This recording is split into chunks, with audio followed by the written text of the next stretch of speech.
Network. That may be my professional title, but did you know that I'm also the son of a U.S. Navy World War II veteran and the proud father of a United States Marine? Let me share with you something very close to my heart. It's called the Semper Fi Fund, and its program America's Fund, which provides immediate lifetime support for post-9/11 wounded, critically ill, and injured members of the U.S. Armed Forces, veterans, and their families to ease recovery and transition back home to their communities. The Semper Fi Fund, serving those who preserve our freedom. The basic idea that drives these efforts is simple. For as much as our heroes have sacrificed, they deserve the best care and support available in their hour of need, whenever it may occur. The Semper Fi Fund, a 4-star charity and an A+ rating, has served over 16,000 members since 2004. The Semper Fi Fund, serving those who preserve our freedom. For more information, visit them online at www.semperfifund.org. And good evening, everyone. Live from Bob Oltolsky Field on the campus of Marian High School here in beautiful Mishawaka, Indiana. This is high school football on the Regional Radio Sports Network, and we welcome you to Week 3 in the high school football season. My name is Tanner Camp alongside JP Joubert and Liz Hoosier, bringing you the sights and sounds for our game tonight. And we have got a non-conference matchup from here in Mishawaka, Indiana, as it is going to be your Mishawaka Marian Knights coming in with a 1-1 record, taking from Indianapolis the Brebeuf Jesuit Braves coming in with a 1-1 record as well. Let's set the stage here for you for the Mishawaka Marian Knights out of the NIC Northern Indiana Conference. They're going to look to make it 2-0 after picking up the 21-14 victory last week here at home against the Culver Academy Eagles. On the flip side for the Brebeuf Jesuit Braves from the Circle City Conference under the direction of fourth-year head coach Matt Geschke, they're going to look to make it back-to-back as well after winning at home against Tri-West Hendricks against the Bruins by a score of 34-17. This is just the third meeting all-time between the Braves and the Knights, and it's the first ever meeting during the regular season, as the previous two contests were in the semi-state round, and Brebeuf leads the all-time series 2-0. Let's bring in JP Joubert. JP, should be a great matchup here tonight. Two schools that are strong in their respective division. Of course, last two times that we've seen these two teams play were in that semi-state round, including the last time when it was a 17-16 victory back during the 2020 season. So I tell you what, this should be a real nice matchup for these two schools. Two of the best private schools in the state of Indiana, as you made mention. Brebeuf Jesuit coming from a very tough Circle City Conference down in Indianapolis. They've done well here in the past, 2-0, both wins in the series here at Oltolsky Field. Marian trying to have home field advantage.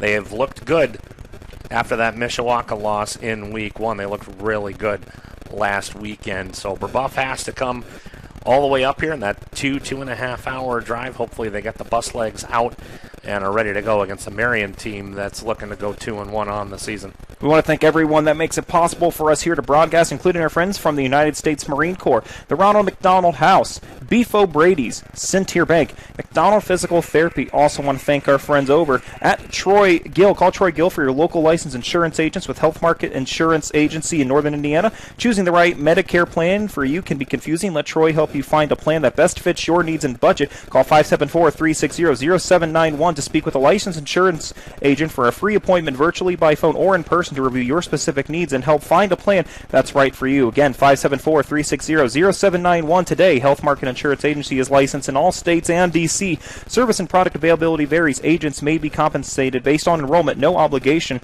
to enroll. Also want to thank J-Mill Packaging and the DeRoll family, as all the first downs are going to be brought to you by J-Mill Packaging and the DeRoll family. Also want to thank our friends at Hoosier Spring Company. That's going to be our halftime sponsor, so we thank them again, which our halftime will be presented by Hoosier Spring Company, the Suff, Lentick, and Nitz families. And finally, on the flip side, we want to thank Notre Dame Federal Credit Union. They'll be our first quarter sponsor, and we'll be back after this quick timeout, as we're going to go ahead and get right into our opening interviews here, as I had a chance to talk with both coaches ahead of today's matchup. Let's start things off with Matt Geschke, the fourth-year head coach for the Brebeuf Jesuit Braves. Had a chance to talk with him ahead of tonight's contest and filed this report. Week 3 for the Indiana high school football season here from Mishawaka, Indiana on the Regional Radio Sports. And we're glad you could tune in. Happy to be joined with Brebeuf Jesuit head coach Matt Geske. And coach, last time out, a nice bounce-back victory against Tri-West Hendricks, 34-19. And really a big part of it was the special teams and the nice job, of course, from a player we'll talk about in a little bit in Maverick, just doing a nice job really bouncing back after that tough loss to the always tough Shatar Trojans. And tell us a little bit about some of the things that you saw that you really liked to get that first win in the season. Obviously, our special teams were elite last week. We had over 220 return yards, two for touchdowns. I mean, we're getting our athletes in space, which is a big part of our plan this year. We feel like we're a talented group, and yes, week 1 with Chatard was pretty challenging. They always are, but it was a good bounce back win, and special teams helped carry us, but defense made some huge improvements, as did our offense. And, of course, the one player we're going to talk about, of course, your son, Maverick Geske, the 6-foot junior. And I tell you what, over 350 yards already. So he's had himself a really nice start to the season. Tell us a little bit about what that's like because sometimes you have to put the headset on and be the coach perspective, and then the other hand, you got to be the dad perspective. Tell us what that's a little bit like to have quarterbacks on the team and just to be able to coach him up. Well, it presents its own unique challenges, but it's definitely, he does a good job. Our coaches and our players understand it's coach out here. There's no doubt about it. I love him up at home, and I'm dad when I'm supposed to be, but out here we're all business, and he understands that and does a really good job with it. So I've enjoyed it. There's certainly challenging parts, but he's doing a really, really nice job helping lead this team this year and performing really well. You've done a really nice job during your time here. Of course, all nothing but sectional championships, or at least getting to that level. And then, of course, that magical state run only to fall just a little bit short to Gibson Southern, but still really nice job. What would you take a look at from that first game in your first season with Brebeuf to right now? What are some of the biggest improvements that you have seen, whether within the program or within your coaching style? Well, certainly this was my first head coaching job, so I've certainly grown and gotten better myself. But I think the culture of our program, the culture of our community has been nothing but supportive, and we've grown in that. Our kids, we have a lot of multi-sport guys. We don't go 12 months a year football, but it's on their brain. We lift together, we train together while supporting our guys in basketball and track and wrestling and everything else. But I think that's probably been the biggest mode of improvement that our staff has really wrapped around as we're touching these kids throughout the year without overwhelming them, and it's really helped us on the field. What's it like to play a team like Marian? Of course, traditionally, they are a team that is really one of the top programs, at least from their respected class. And, of course, in the last decade, there have been 2 times where the 2 teams have met at the semi-state level, and they've always been competitive, including the last matchup where it was a 17-16 loss, so a nail-biter of a game. So what's that like to be able to play against a team like Marian in the regular season to get yourself ready for postseason play? Yeah, we very purposely schedule hard.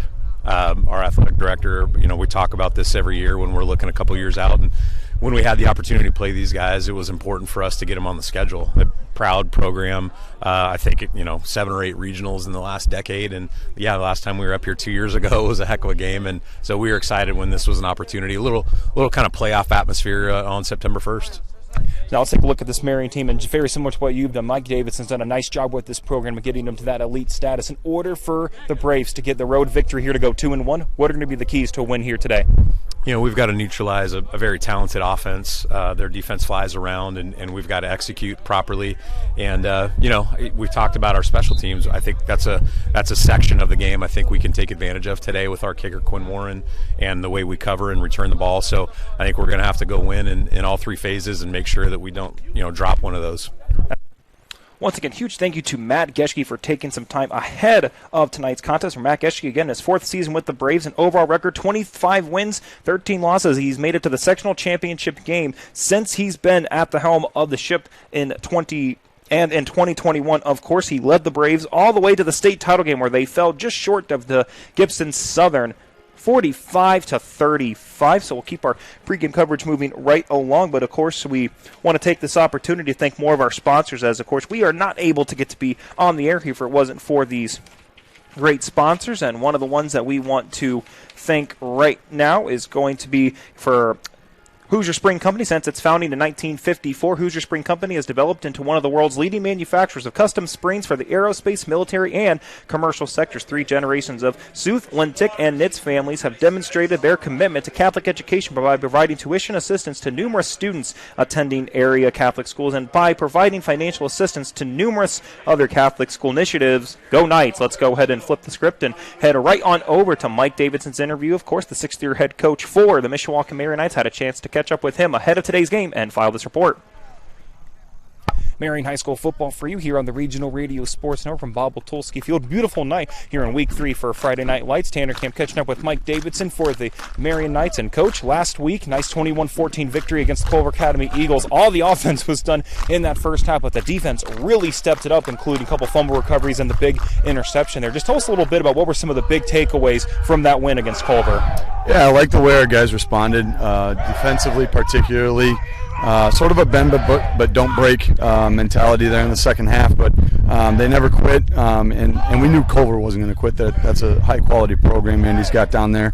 And so, we shot ourselves in the foot a few times offensively that should have had a few more points on the board, and we know tonight against a team like Brebeuf and moving forward championship caliber teams, we can't do that and be successful.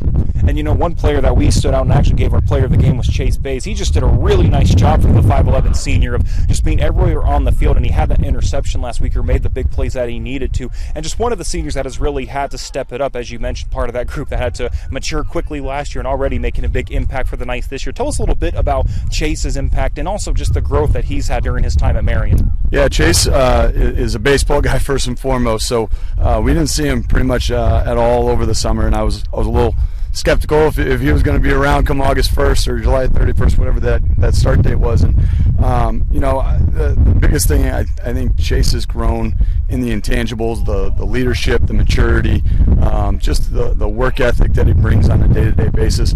I couldn't say the same things about him in that regard last year, and he's really grown up, and I think you're seeing the results on game night because of it. Of course, when it comes to a team like Brebeuf, as you said, Matt Geschke's done a nice job, and of course, just during your time, of course, there was a semi-state run, and so this is only the 3rd ever meeting, but the first time in the regular season that Brebeuf or you guys play against each other for regular season play. Tell us a little bit about how it came about to be able to play a team, because Brebeuf has always been a team at their respected level that can really challenge teams. So tell us a little bit about how it came to put Brebeuf on the schedule during the regular season. So, Bremen and us got together after last season, said we're done, and so week 3 opened, and it was just sort of open. I want to play championship caliber teams. When you're looking at our schedule, I don't think that we don't have one on a given week. And so a chance to add a Brebeuf that, they're 4A now, but we've ran into them twice in the last 8 or 9 years in semi-state.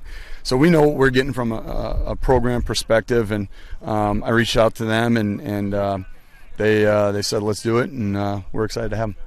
Let's go ahead and take a look at this Brebeuf team. And again, as I said, Matt Geschke's done a really nice job with this program, including, of course, that same season they got you guys was the year they also made it to that state championship game, only to fall to Gibson Southern. But regardless to say, he's done a nice job with the program and still kind of younger, just in his 4th season. So in order for the Knights to go 2-1 on the season, get a big-time win here at home, what are going to be the keys to a Marian Knight victory today?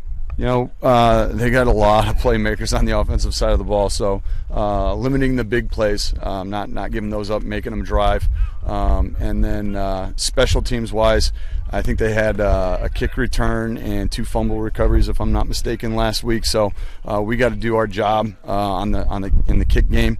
And then offensively, we've got to be steady and move the ball, eat up some clock, shorten the game a little bit, but at the same time we got to hit a couple of big ones and get a few explosive plays on them. It's by no means going to be easy in any way, shape, or form, but I like what the week we had, and our guys are ready to go. And once again, huge thank you to Mike Davidson for taking time ahead of tonight's game as the Mishawaka Marian Knights are getting ready to enter the field right now. They're getting ready to break through the tarp. And once again, Mike Davidson in his 6th season with the Knights, 44 wins, 21 losses, has led the Knights to 4 sectional championships, 3 regional championships, and again, 3 semi-state appearances. Again, with one of those appearances being against this Brebeuf team. And while the Marian Knights are getting ready to take the field, JP, let's go ahead and take a look at our starting lineups. First and foremost, let's start with the Mishawaka Marian offense. Up front, they're going to go Giovanni Garcia, the 6'3", 262-pound junior. Carson Jank, the 6'1", 254-pound senior. Chris Briones, the 277-pound senior. Mark Warmington, the 5'9", 235-pound junior. And Harrison Grenner, the 6'4", 259-pound senior. So once again, Garcia, Jank, Briones, Warmington, and Grenner. They're the Hogs up front. Couple other key players for the receivers. William Owens, the 6', 188-pound junior on the left end. Jack DeRoll, the 6'1", 165-pound junior on the right. We're also going to keep an eye on for Braxton Brooks on that receiving as well as rushing, 5'9", 190-pound junior. And we're going to get ready with our contest opening prayer. So we're going to send things over to get our opening prayer. Ladies and gentlemen, if you would, please join me in our opening prayer. In the name of the Father, and the Son, and the Holy Spirit. God, our loving Creator and loving Father, you formed us in the womb, and you have fashioned us in your image and likeness. As we gather to pray, we thank you for the gifts of our life and the gift of faith, for you have revealed yourself to us in your Son, Jesus. For all those blessings, we thank you. And now we turn to you and ask for your grace and guidance. May you lead us to eternal life. But in this moment, we ask specifically that you keep all of us safe and free from harm. May this time be blessed. All these things we ask in the name of your Son, our Lord Jesus Christ. Amen. So that was our contest opening prayer. And JP, as we get right back into it, of course, all the offense, it's going to be under the direction for the 6'1", 195-pound senior quarterback Bryce Lassane, 25 for 42 in the passing and passing completion, 285 yards, 2 scores, 2 interceptions, and has rushed 13 times for 18 yards. And now, JP, let's go ahead and let's look at the Brebeuf defenses, who they'll be going up against. Who are we going to be seeing for the Braves? Yeah, the front four, Nick Passarelli, 5'8", 165, and a senior. James Clark, 6'3", 248 pounds, junior. Garland Davenport, a 5'11", 196-pound sophomore, and Charles Kersey, 6'2", 222, and a senior. Has 19 tackles to lead the squad. Passarelli, Clark, Davenport, Kersey, the front four for the Braves. Finn Scroggins, Parker Mayers, Javon Brooks, Teddy Coons, Braden Bowling. You've got 6'1", 6'1", 6'1", 6'1", and 6'2 in the 5 linebacker positions. Keep an eye on number 26, Javon Brooks. He has 15 tackles and a fumble recovery. And the 3 in the secondary, led by Job Sevium, 5'9", 171 pounds as a junior with 11 tackles. Leroy Lewis, 6 foot, 185-pound senior, 3 tackles and a pick. And number 17, Dylan Wells, 5'11", senior, 190 pounds with 4 tackles and an interception. Sevium, Wells, and Lewis in the secondary for the Brebeuf Braves. The Braves come in giving up 220 on the ground per game, 135 through the air. They also average giving up 28.5 points per game. And they're coming off that win, as Tanner mentioned, against the Bruins of Tri-West Hendricks. So the two teams are now meeting in the middle, as we'll see Mishawaka Marian in the blue uniforms with the gray pants and the white numbering and lettering. And for the Brebeuf Jesuit, they're going to be in the white uniforms with the maroon/burgundy numbering and lettering and the gold helmets. And for Mishawaka Marian, they'll be in the gray helmets for themselves. So we'll flip the card, and now let's take a look at the defense first and foremost for the Mishawaka Marian Knights. Up front, it's going to be number 29, Abraham Lazagna, 6'2", 180-pound junior. Number 53, Caden Lee up front on the defense, 160. Check that, 6'1", 319-pound sophomore. 61, Nicholas Klein, the 6'1", 204-pound senior. And Caleb Johnson, the 6'2", 210-pound junior. So it's Lazagna, Lee, Klein, and Johnson up front. In the middle, we're going to see Braden Smith, Jake Murphy, Joseph Boone, and Patrick Dare in the middle there for the Knights. And Braden Smith, 5'11", 192-pound junior. Jake Murphy, 6'2", 180-pound senior. Joseph Boone, 5'9", 206-pound junior. And Patrick Dare, 5'10", 160-pound senior. Then in the backfield, Harrison Givens, 5'9", 180-pound junior. Quinn Roan, 5'11", 157-pound junior. And Chase Bays, 5'11", 182-pound senior. And that is the starting defense there for the Mishawaka Marian Knights. They give up 29 points per game. rushing yards. They've given up 184, given 135 passing yards, so a total of 319 per game. And they're a -1 in the giveaway takeaway. And JP looks like they've just had our opening coin toss. Yeah, Marian won the toss. They will receive the opening kick. The front five for Brebeuf: Aiden Cummings, 6 foot, 212 pound senior. Jaden Curtis, 5'10", 310-pound junior. What a matchup between Curtis and Lee. A couple of 300-pounders on the line. Aiden Holzapfel, a senior, will be the center for today. PJ Schaefer, 6'1", 266 junior. And James Clark, 6'3", 248-pound junior. It's Cummings, Curtis, Holzapfel, Schaefer, and Clark, the front five. Wide receiver Jay Hermovich, 6'2", 181-pound junior. He's got 3 catches. Taylor Clark, 6'1", 168, and a junior. He's got 4 catches. 3 of them have gone for touchdowns. Other weapons, Dylan Wells, 5'11", 190, and a senior. He's got a couple catches. Leroy Lewis, 6 foot, 185-pound senior. He leads the team with 11 receptions for 103 yards. C.J. Harris will be the workhorse out of the backfield, 5'8", 172-pound junior. 29 carries on the year, 221 yards on the ground, and a touchdown. But Maverick Geske is going to get the controls, 6 foot, 192-pound junior. 32 for 57 for 356 yards on the year.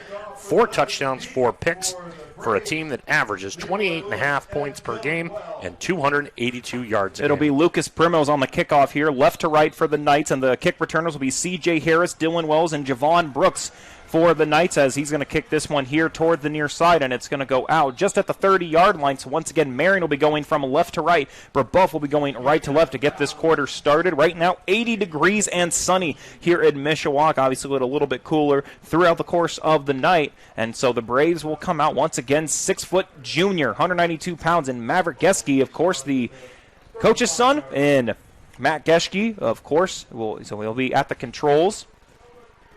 And they're going to set up shop here to start things off here at the 35-yard. Check that 35-yard line. So once again, the Braves going from right to left, and the Knights going from left to right. So now Geske, as he's got Harris on his left. He's got 2 receivers on the left, 2 on the right.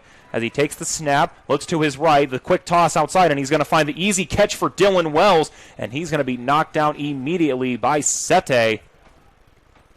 And check that, it'll be Jake Murphy on the tackle there. And so with that being on the 35-yard, they're going to mark him up for, looks like they're going to get him for about 13 on the play. So it'll be 1st and 10 for the Braves. Yeah, Geske, a nice job to fire it where only Wells could catch it. And a nice pickup for the Braves on the first play of the game. So now Maverick, leading me, looks near side and finds a quick toss to Harris. Harris breaks free of a couple tackles and gets a couple extra before being brought down by Joseph Boone. And so he's going to get well past the first down marker. They're going to move the chains. And so it'll be a 20-yard gain on the play, and that's a first down. Once again, our first quarter here brought to you by Notre Dame Federal Credit Union. So 2 plays and 2 first downs here to start this game for Brebeuf. Offense going quick right now. And the team averages about 282 yards per game. So now here is Geske. Geske, the quick toss again near side. And now the pass back.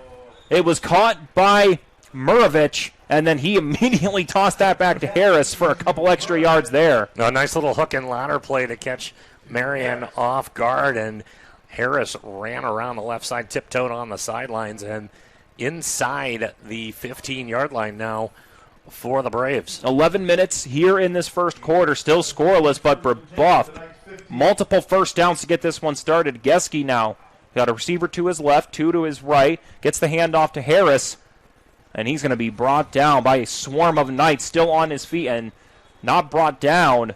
But once. So that was C.J. Harris, the 5'8", 172-pound junior. Already has over 200 yards to his name and 29 carries.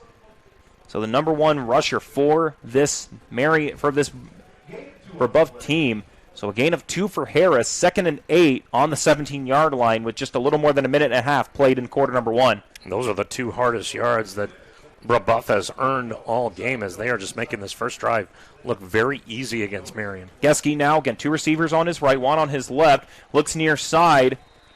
And that's going to be an incomplete pass as he was looking for Clark on the play. And I tell you what, JP, that was one that if Roan, he would have seen that 2 steps ahead. He might have gotten a pick there. Yeah, Geske threw it just behind Clark on the left side, and a good job on that far side by Dare to interrupt Clark's running route. Clark was trying to cut into the inside. 3rd and 8, ball on the 12. 3 receivers on the right for the Braves as Geske now looking for options. Now breaks one tackle, but not on that second one. It's a big-time sack, and it comes from the big fella, number 53, Caden Lee, the 6'1", 319-pound sophomore.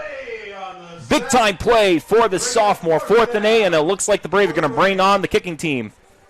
And so attempting for the field goal is going to be number 3, Quinn Warren. This is going to be his first field goal attempt on the season. Quinn Warren into attempt. And the holder for the Braves going to be Geske. So it'll be a right-footed kick. So now here's the snap. It's held. It's up. It's going. It's through the uprights, and it is going to be good.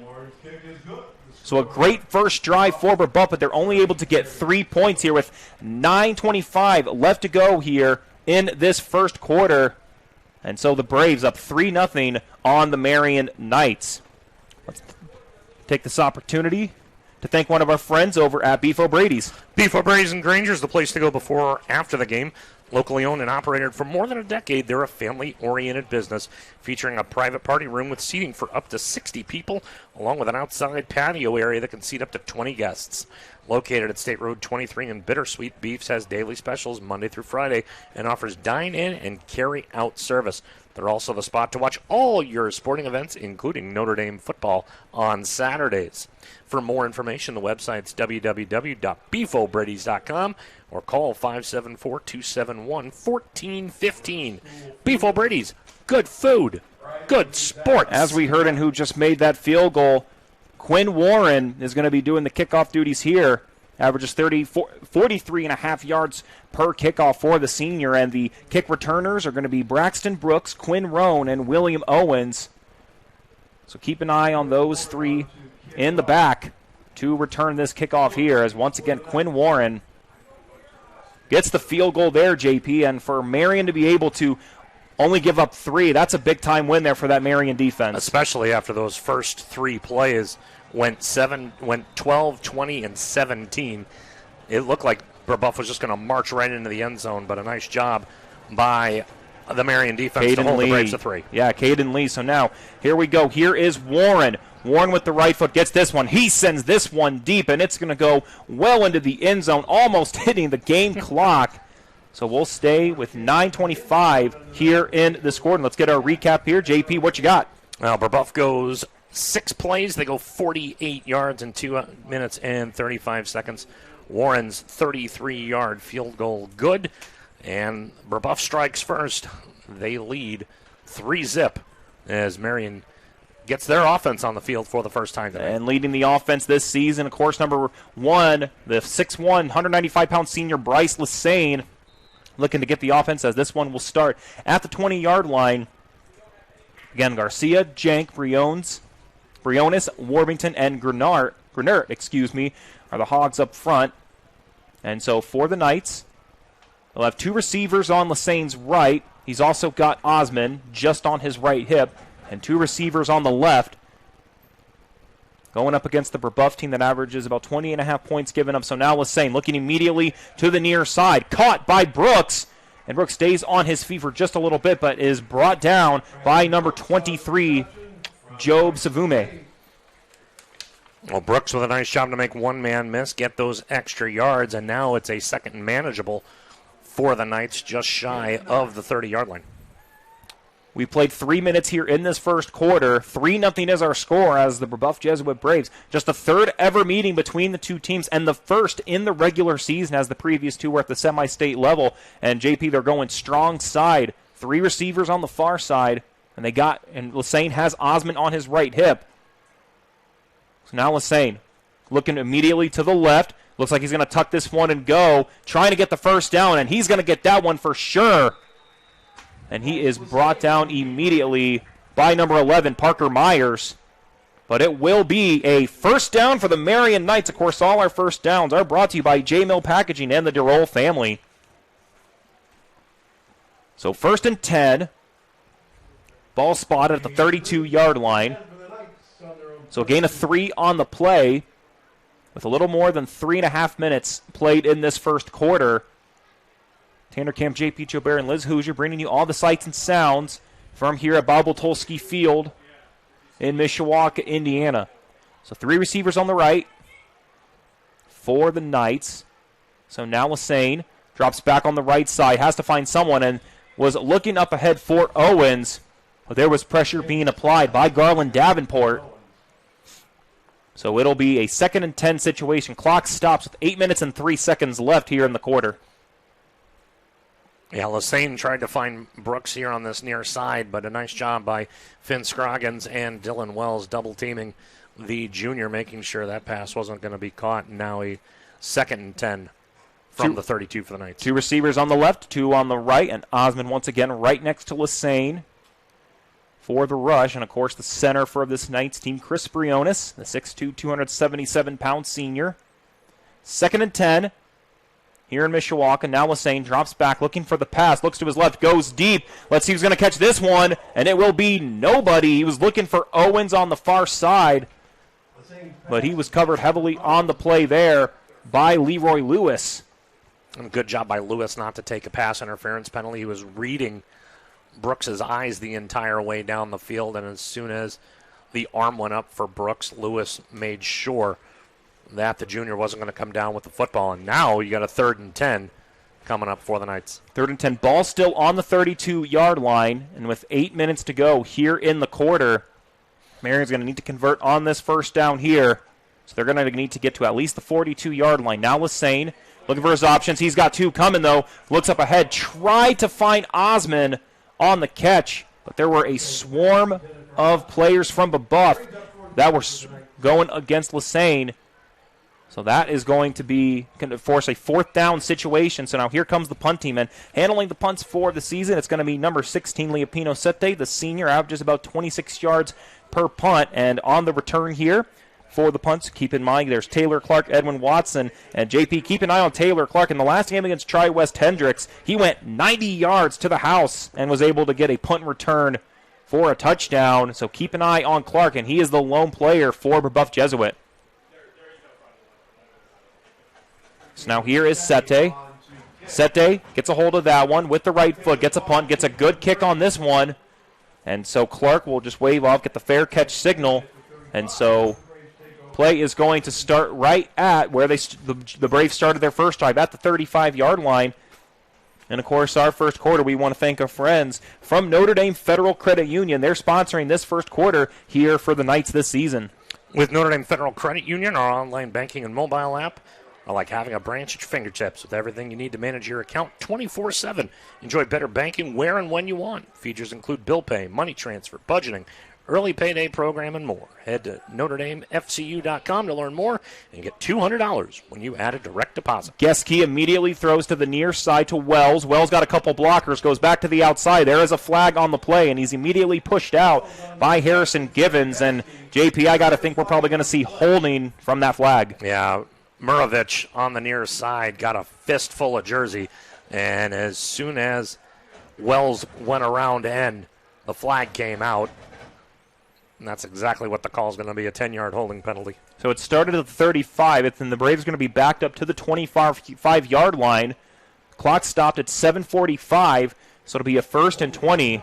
So, JP, if you are the Knights in this situation, you got to take advantage of this, because even a deep punt would still put them in the Marian in pretty good field position. Yeah, especially after having your offense on the field for only 5 plays in less than a minute 40. You want to get Brebeuf's offense quickly off the field. 2 receivers on the left and the right with Harris on the hip. Now here's Geske. Gets the handoff here to Harris. Breaks a couple tackles and is brought down just past the 40-yard line. And making the tackle there was number 33, Jake Murphy, the 6'2", 180-pound senior. And so the Braves immediately, they're going to go with no huddle here and go right away. Now Geske throws it deep, has got someone there. It's going to be caught, and it's going to be number 13, Taylor Clark. He's in the end zone, but there is a flag. Let's see who this one's going to go against, JP.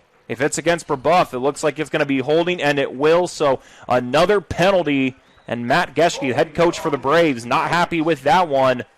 And that is a tough one because Clark, once he caught that one, he had nothing but green grass in front of him. Yeah, it's the second big play that's been taken off the board. First, it was the Wells pass that went for over 15 yards, and now the big touchdown pass gets taken off the board as well. So Brebeuf, for lack of a better term, shooting themselves in the foot here on this second drive, and the ball is now spotted at the 32-yard line. Yeah, but it started at the 43, so they're going to back up 10 yards, so it'll be 2nd and 12 with 7:17 here in this first quarter. Brebeuf leads 3-0 over Marian after Quinn Warren knocked through the field goal through the uprights.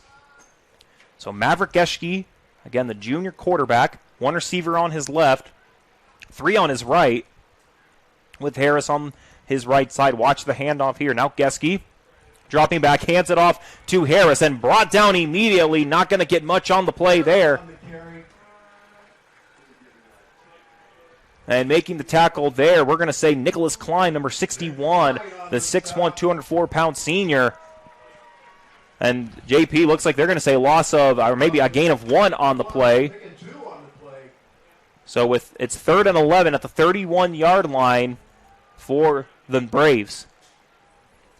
So Geschke again, calling for Lewis to move from left to right to left, Now Geschke looking and under pressure, brought down hard once again. Nicholas Klein with the big-time hit there. That's the second big hit that the Knights have had on a third down situation.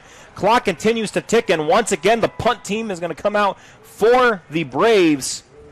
So with under 6:30 to go in the first and a 4th and 19, the Knights with a huge opportunity to score here as we await the punt here. Yeah, that was a big play by Klein to bust through the line. It's a coverage sack as all the receivers downfield were completely smothered, and Geschke had to eat the ball, and now Marian's going to get the ball back in really good field position. Once again, handling the punt here will be Quinn Warren, averages about 32, and this punt is going to be short, so this will not be, but it does take a very kind bounce. And so this one's going to still end up on that right side of the field at the 49-yard line. And so with that, let's thank our friends over at Centier Bank. Have you checked out Centier Bank's student checking account? This no-fee checking account is perfect for students and teens ages 14 to 24. Comes with all the features you need to succeed, such as a debit card, digital banking, and automatic deposit. Centier Bank can help you start establishing good spending habits today for your better tomorrow. For more information, visit Centier.com/student-checking or visit your local branch. If you're under the age of 18, your parent or guardian must also sign on the Centier student checking account. At the age of 25, your account automatically converts to the Centier checking account. So Bryce Lassane at the controls here for the Knights. They start at the 49-yard line. This is a real good opportunity for Marian to, at the very minimum, try to tie this one up.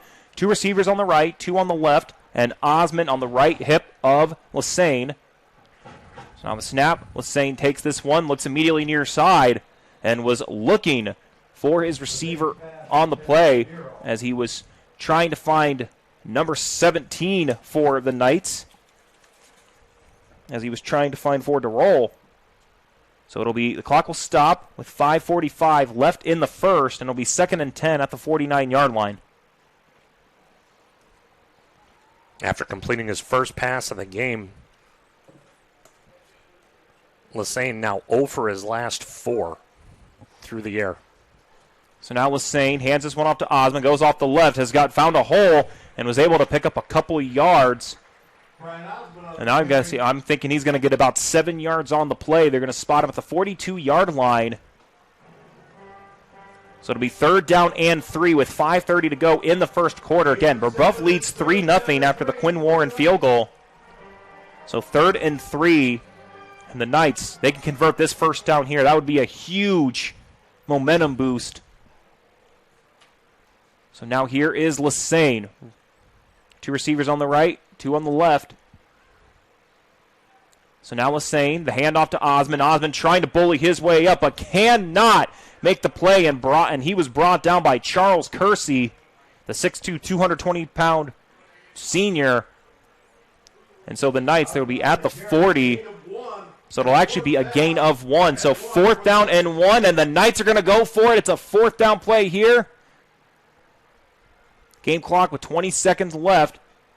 And on our main clock, under 5 minutes to go in this first quarter. So 4th and 1.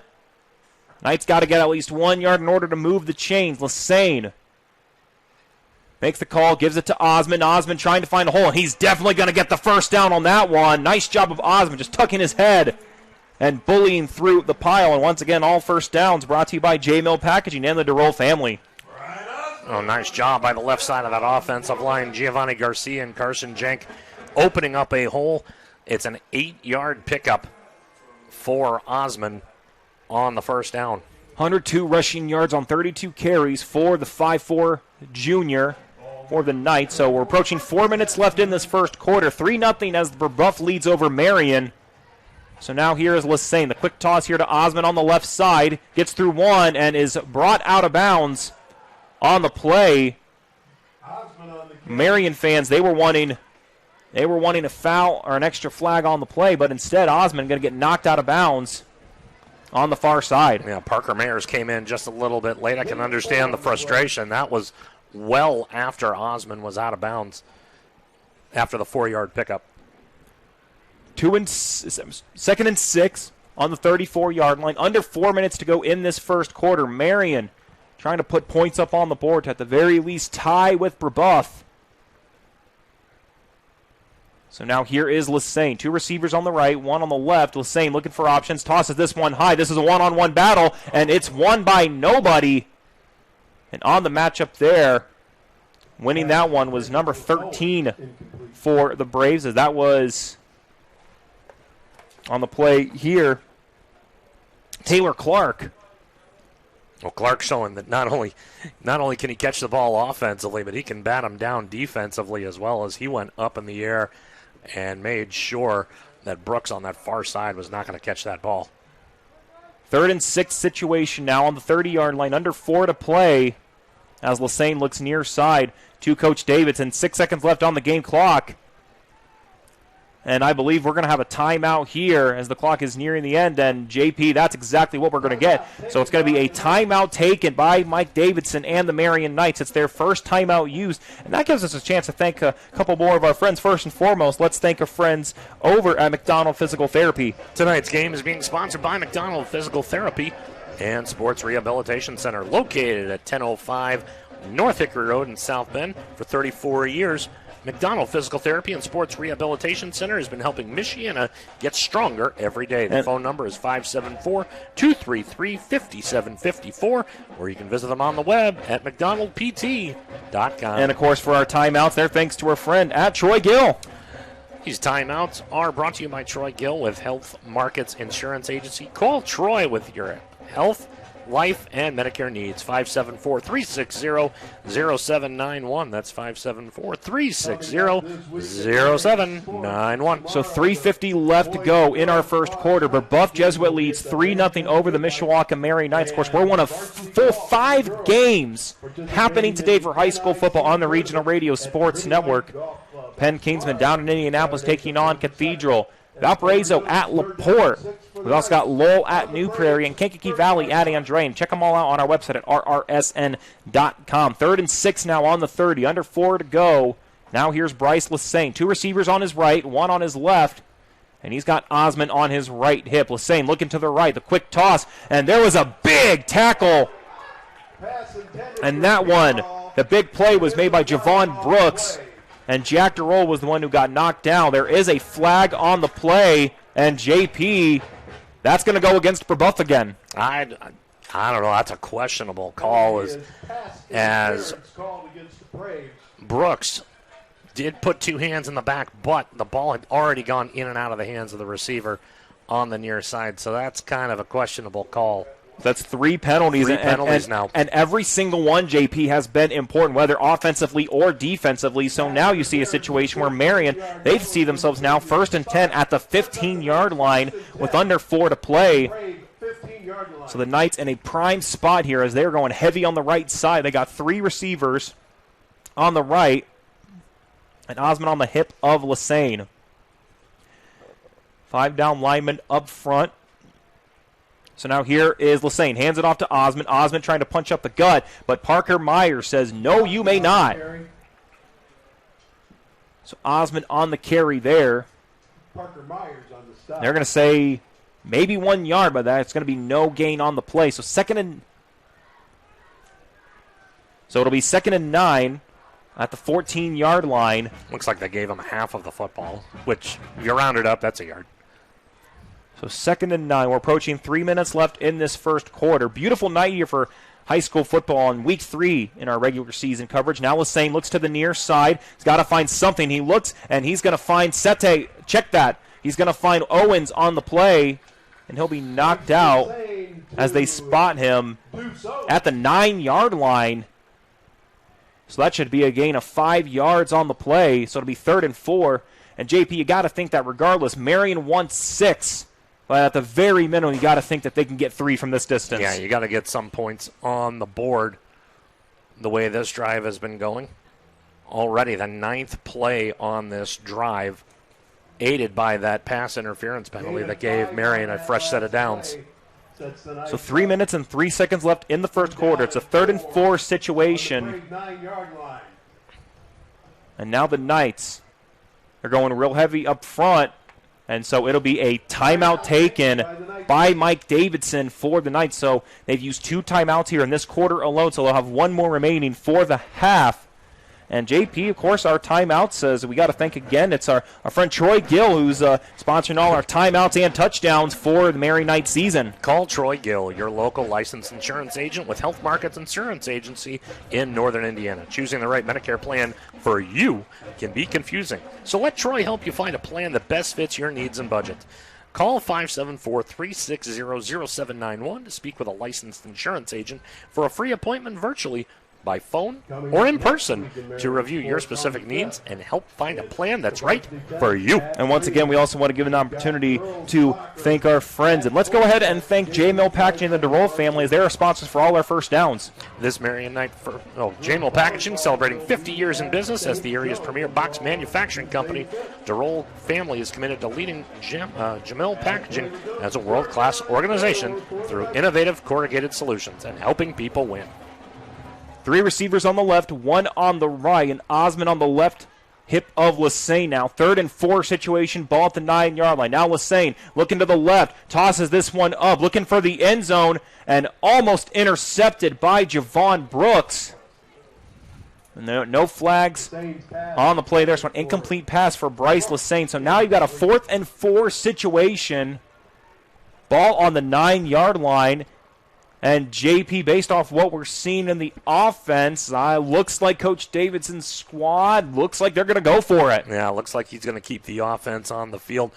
But if that wasn't a pass interference penalty in the far corner, the play by Parker Mayers earlier in the drive wasn't a pass interference call either, because there was a lot of contact. 3 on the far side. Now Lassane looking for the left. He's got pressure coming, though. He's going to have to release the ball. Looking for something. Throws it deep, and he's got someone open. It's caught. It's in the end zone, and it's a touchdown for the Marian Knights.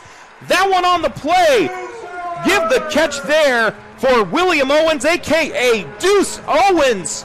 Bryce Lassane just had to chuck something up to avoid being tackled or sacked, and instead he finds a wide-open William Owens, and that is a Marian Knights touchdown! What turned into just to look like a desperation pass, Lassane at the last second was able to put 6 up, and the Marian Knights now lead 6-3 pending the PAT coming up here for Lucas Primrose. Primrose to kick. Mitchie Fimble on to hold. Good hold by Fimble. Right foot is up, and that is going to be an extra point. So we are now less than 3 minutes in.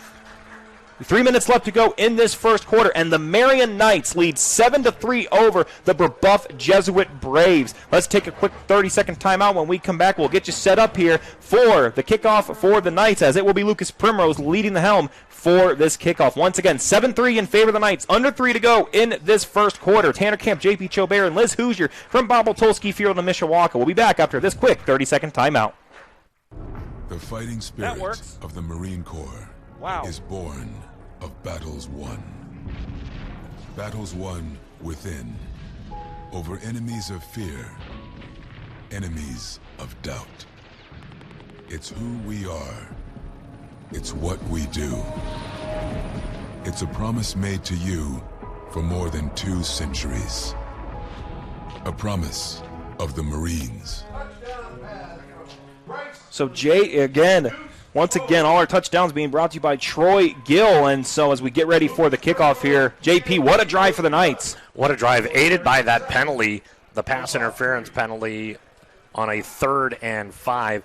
Marian goes 11 plays, 51 yards in 2 minutes and 56 seconds, capped off by a Bryce Lassane touchdown pass to William Owens. 3rd touchdown pass of the season for the senior. And for Owens, that's his 2nd touchdown reception. So it'll be Lucas Primrose on the kickoff here. Again, the returners for the Braves, C.J. Harris, Dylan Wells, and Javon Brooks. Keep an eye. This is a strong kick return team as they have returned one for a touchdown. And this one immediately caught, and it was a fair catch. And so that one does not go very far, as making the fair catch play there was Jay Mervich. Mervich on the fair catch. So we'll go back as the Braves, led by Maverick Geske, look to try to regain the lead. They trail 7-3 here with under 3 minutes to play in this first quarter. Let's see how the Marian Knights defense responds. Once again, up front for the Braves, Cummings, Curtis. The one big story, of course, we did not get to McClamroach, not in the game, according to Matt Geske, from what we told Schaefer and Clark. Now here is Geske looking on the near side, pass up, and caught by Jay Mervich. And immediately brought down on the near side by Quinn Roan. So the chains move again, and that is another first down for Brebeuf Jesuit. Not much time was taken off the clock. 2:47 left in this first. 26-yard pass, and that was only where Murovich could jump up and get that one. 3 receivers on the right, 1 on the left. The handoff now here to Harris. Harris up the middle.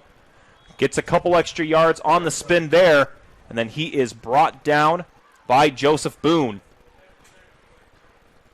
So clock keeps ticking with under 2:30 to go in this first quarter. Marian 7, Brebeuf 3.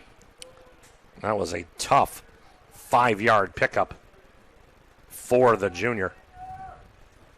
So now here's Geske again in the pocket, looking on the near side. Slings that one, looks up, and it's caught. And it's going to be in for 6, as making the play was for Dylan Wells. Gets the catch for the 5'11", 190-pound senior.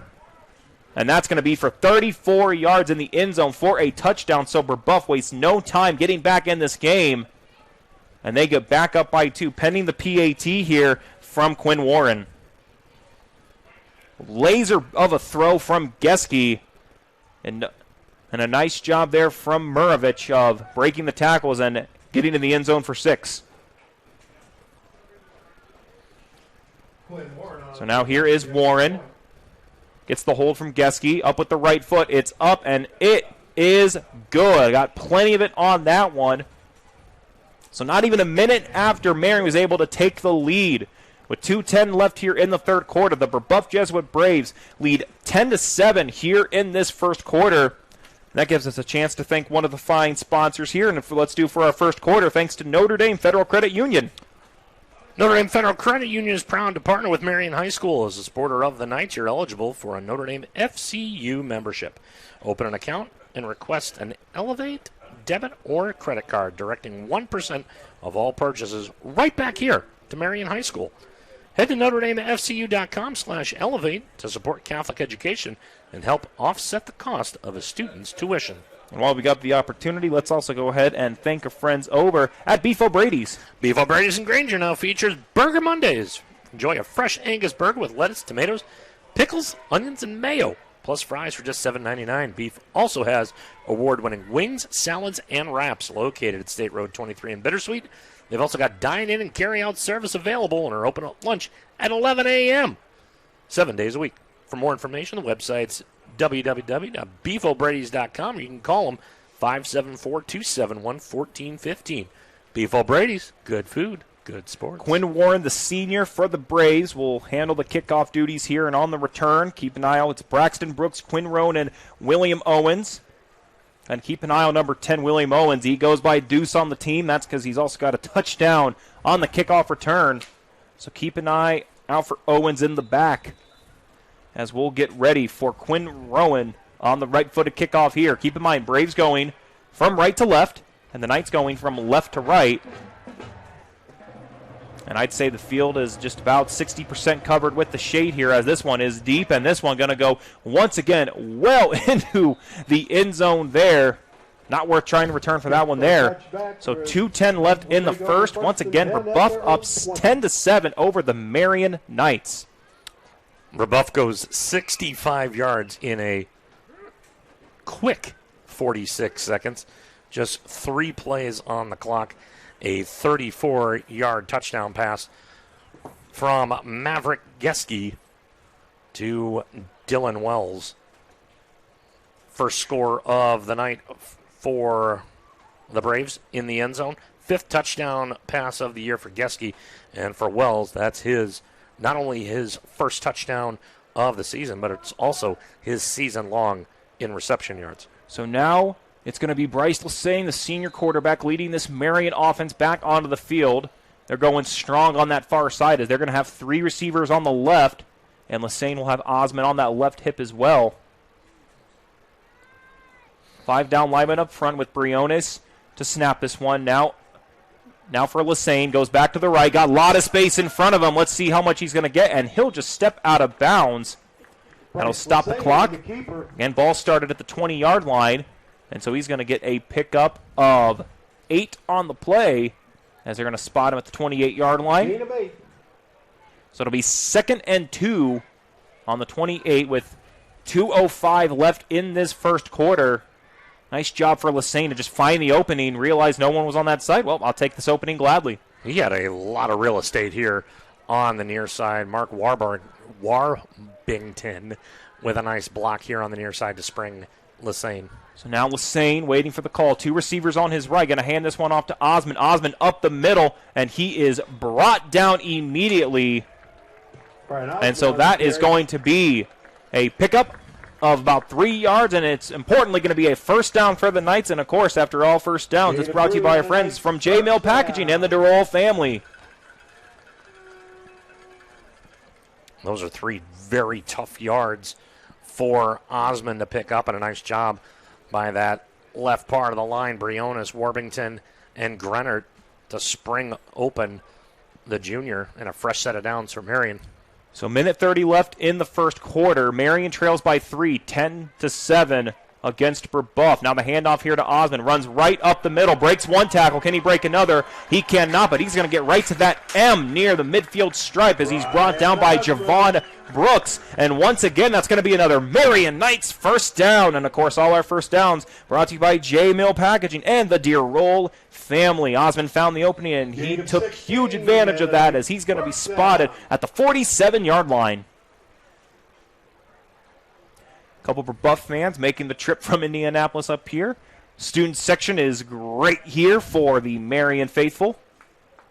Got the pep band out here as well. And again, a beautiful night here for some Indiana high school football. 1 minute exactly left in the first quarter. Marian trails by 3, but they are building some momentum. Now here's Lassane. Another handoff to Osmond. Osmond breaks one tackle, looking for an opening. Has a blocker, and he is brought down by Finn Scroggins. And once again, Brian Osmond flexing on the Braves for the 5'4 junior.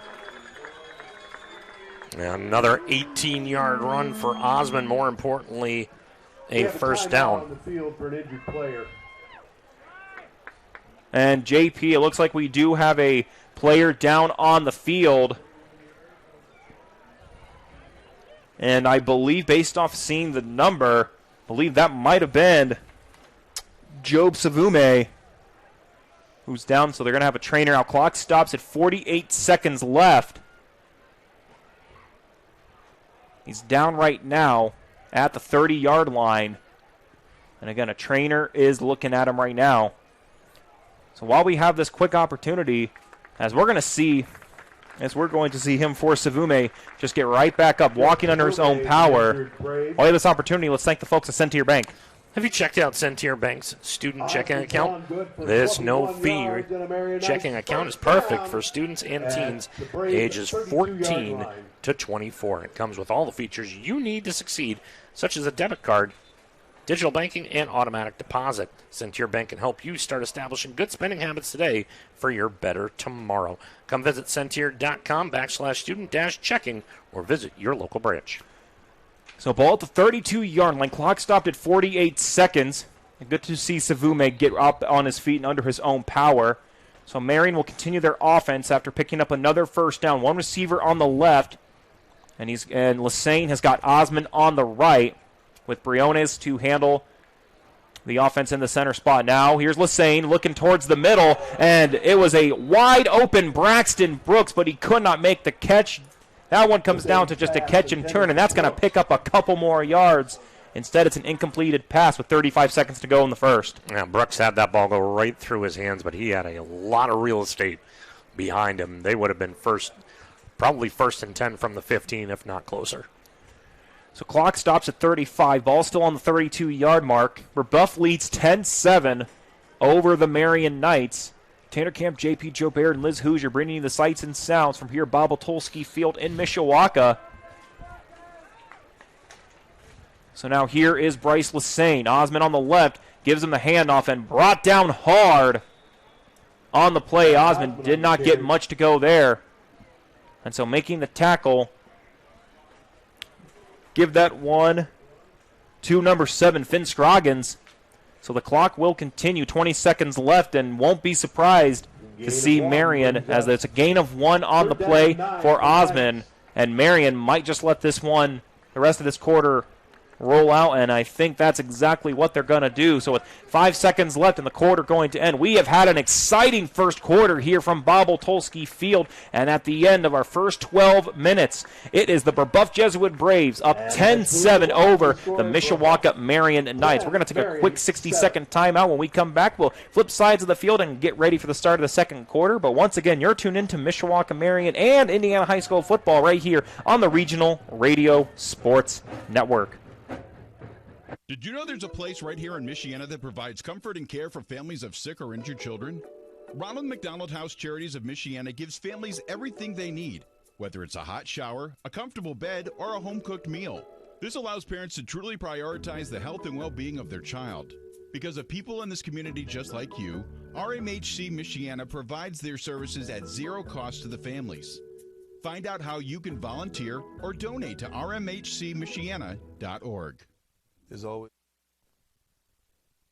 We welcome you back here as we're at the end of the first quarter, and that gives us a chance to thank our friends at McDonald Physical Therapy. Tonight's game is being sponsored by McDonald Physical Therapy and Sports Rehabilitation Center, located at 1005 North Hickory Road in South Bend. For 34 years, McDonald Physical Therapy and Sports Rehabilitation Center has been helping Michiana get stronger every day. Their phone number 574-233-5754, and their website is mcdonaldpt.com. We welcome you here now to quarter number 2 here in this non-conference action between the Knights and the Braves.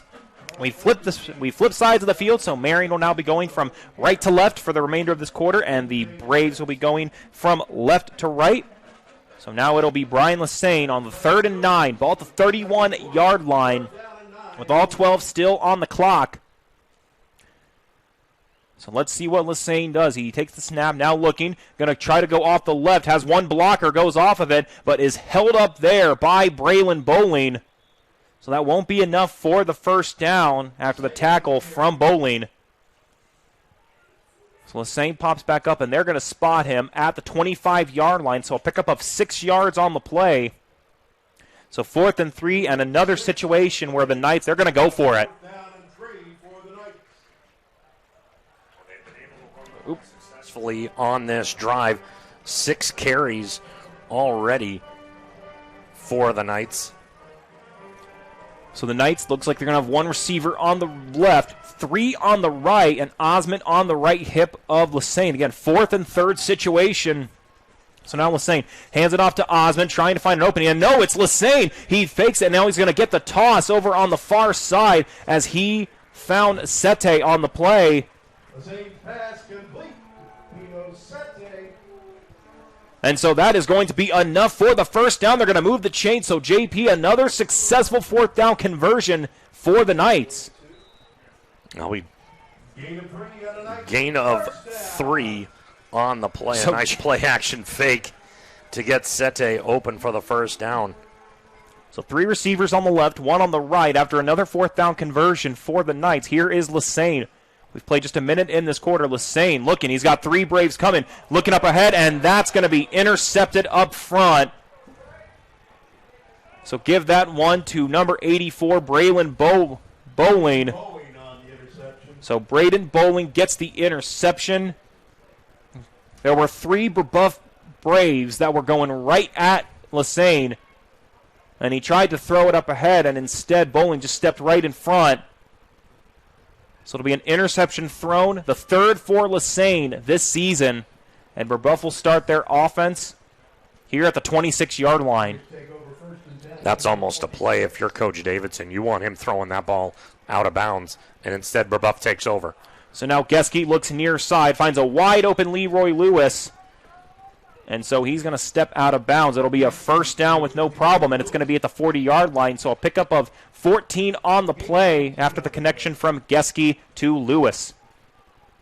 And Geske already over 100 yards through the air with a touchdown pass and picking up right where he left off in the first quarter. So again, a little more than a minute played in this quarter as now the handoff here for Harris.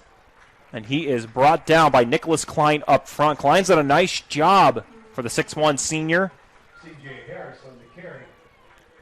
So Harris with a pickup of 1 on the play. So 2nd and 9 at the 41-yard line as we've played a minute and a half here in the second quarter. Brebeuf leads 10-7. Brebeuf scored a field goal on their first drive. Marian was able to respond, but Brebeuf scored quickly. So now here's Geske looking up the middle, looks towards the near side, and has a wide-open Clark, and Clark can't break free from that tackle. Was on the play there was number 19, Chase Bays, and so it'll be a gain of 14 on the play, and another Brebeuf first down. And Taylor Clark coming into today's action, 4 receptions, but for 127 yards, 3 scores. And he was definitely the man of the game last time in the win against Tri-West Hendricks. But 2 scores as well as a punt return for a touchdown. Now Geske's got 3 receivers on the left, and he's looking and slings it, and instead he finds a coach, and he catches it, but he's not in play. He doesn't have a uniform, so it'll be an incomplete pass. But tell you what, still a nice arm there from Geske to be one of the assistant coaches. Well, Geske wanted to throw that one up into about the 8th row of the bleachers on the far side. Nice job by the junior, just roll out. Knows he's under pressure, and a good job by both Klein and Caleb Johnson to apply that pressure. And Geske calmly, if you can call it calmly on that play, just heaves it towards actually John Adams High School, which is over that way. So in the spread, multiple for the Braves. 3 receivers on the right again. And Geske, he falls on the play. He ran into one of his own linemen, and bringing him down was Caleb Johnson. So Geske comes down. And so the plays start at the 46-yard line. So a loss of 4 on the play as we've played a little more than 2 minutes here in this quarter. So it'll be a 2nd and 19 situation here for the Braves. Well, Geske, just a little unfortunate, ran right into the back of Aiden Cummings. And when you're running into a guy that's 212 pounds on paper, that's a tough one. Geske now in the pocket looking for options. He's got a couple Knights going after him, and it's a thrown pass as he was looking up top there full on the play, and almost making the interception was Chase Bays. Props to Bays. He was trying to make the right play, and he only needed about 2 steps from getting the interception. But instead, it's going to be a 4th down situation as we're going to see the kicker, or the punter in this case, Quinn Warren. So it'll be 4th and 19. So a nice job for the Marian defense of not letting the Braves get any further up down the field. And on the return, we're going to expect to see right now on the field number 19, Chase Bays. So the snap, it is a little high. Punt is high, and this one's deep as the Knights were almost able to get to that one in time. Takes a real nice bounce, and that one is going to stop right at the 20-yard line. And that gives us a chance as we'll get ready to turn the offense over here in the second quarter. Don't forget our halftime show. We'll take a look around the state for all the other games that are going on. Take a look at upcoming games for us, look at the stats, and get ourselves ready for the second half of play. But JP, what a good quarter and about 3 minutes here so far, back and forth between the Braves and the Knights. Yeah, in the first quarter, both teams 6 first downs. How about Geske for over 100 yards already? 100 yards through the air. They've got 11 on the ground for 111 yards. Marian, 29 through the air, 70 on the ground, 99 of total offense. But the penalties have really hurt Brebeuf. They've had the ball for 5 minutes and 22 seconds of the first quarter. They committed 3 very costly penalties for 30 yards. So now Lassane to lead the offense. 3 receivers on the left, none on the right. Osmond on the right hip with just a little more than 9 minutes in this second quarter before halftime. Now Lassane trying to run up the middle, but is immediately brought down by Charles Kersey. But we do have a flag on the play. There's a lot of laundry on the field. A couple flags, one right at the line of scrimmage, one on the far side of the field. So we'll wait for the official calling here. Marian fans in the student section thinking that it's going to go against Brebeuf. And so they're going to get a face mask against Brebeuf Jesuit, so another big penalty. And so a play that started at the 21-yard line, they're going to move this one just past the 35-yard line at the 36, so it's a 15-yard penalty on the play. So play will now start at the 36, 1st and 10 with under 9 to go in the second. It's the second time Brebeuf has taken a penalty that's awarded Marian a first down. And if you're Coach Geske on that far side, you've got to be beside yourself on that. So 2 receivers on the right, 2 on the left for Bryce Lassane. He's also got Osmond on the hip as he's going to hand this one off to the junior. Stays up on his feet, but is tackled from behind. Managed to get a couple extra yards there as brought down on the play was Braden Bowling. I tell you what, Bowling has been everywhere, including making that big interception earlier in this quarter. So keep an eye on his name for the 6'2 junior. So the gain will be of 7 on the play, 2nd and 3rd at the 43-yard line. Yeah, very deceptive linebacker is Bowling. You can play deep into coverage, but you can also jump the snap, and right there made sure Osmond wasn't going to get close to the first down marker. So the Knights going with 3 receivers on the left side, and 1 on the far side. So now here is Lassane. Hands it off to Osmond again, and immediately halted up front. As that one led by Finn Scroggins. So they're going to say maybe a gain of 1 on the play, and they're going to give Osmond that 1 yard, so it'll be at the 43-yard line. So actually be no gain on the play. So it'll be a 3rd and 3 situation with 7:20 to go in this second quarter. Marian's going to need to get to at least the 46 in order to keep this drive alive. So now here are the Knights. Lassane. Look, trying to go up the middle, goes to the right, almost brought down, stays on his feet, but then brought down immediately. Wrapping him up on the play was Charles Kersey, the 6'2", 222-pound senior. And so that'll be a loss of 2 on the play. And here comes the punt team for Mike Davidson's squad. Yeah, Kersey, who leads the team in not only tackles, but tackles for loss, able to jump the line and make sure that Lassane wasn't going to get anywhere near that first down marker. So handling the punting duties, as it will all year long, will be Lipino Sete, the senior, and handling for the punt return, Taylor Clark and Edwin Watson. So now here is Sete with the right foot. This one's low. This one should take a couple of bounces, and it's going to ultimately stop at the 39-yard line.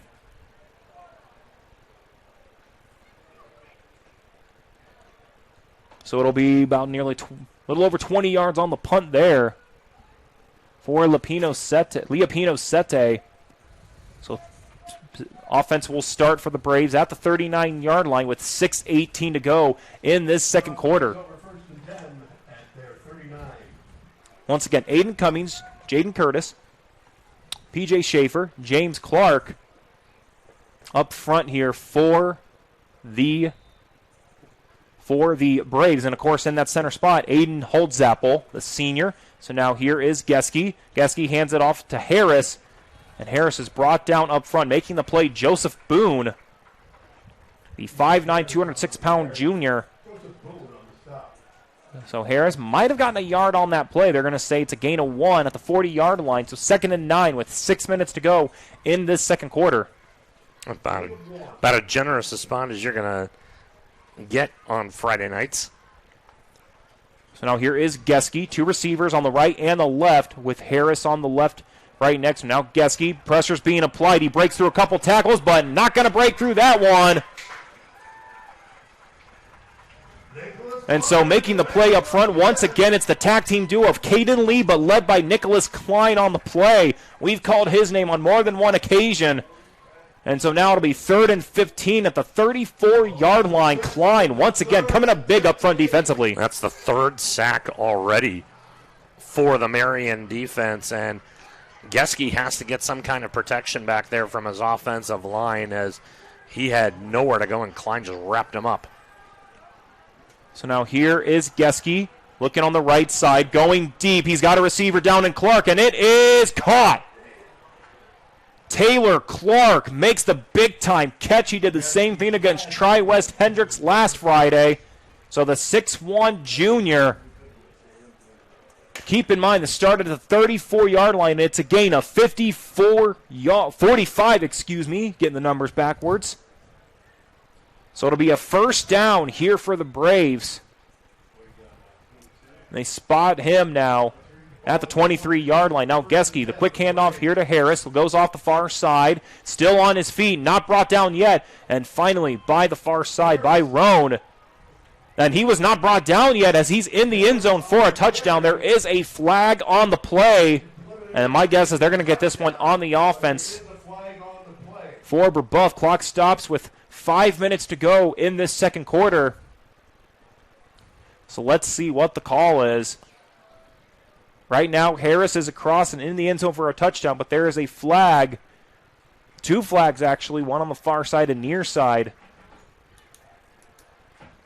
Well, the Marian faithful are thinking that it's going to be on Brebeuf.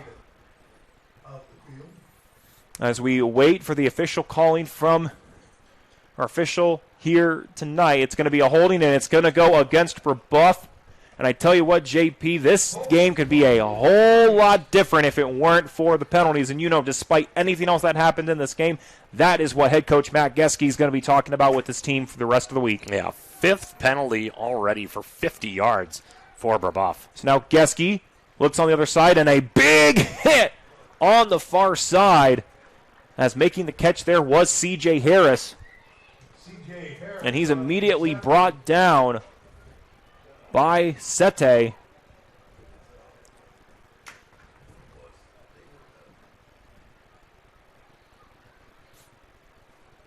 So it'll be 2nd and 8 on the play at the 21-yard line for the Braves. Under 5 minutes to go in the third. Brebeuf leads 10-7 over the Marian Knights. And the look again to Harris on the far side. And brought down immediately by 2 Knights. And leading the charge on that one was number 18 on the play, Patrick Dare. Check that, 6, Braden Smith. So it'll be a 3rd and 1 situation. Ball on the 14-yard line, under 4:30 to go. Now here is Geske. Geske the handoff to Harris. Most likely got the 1st down on the play.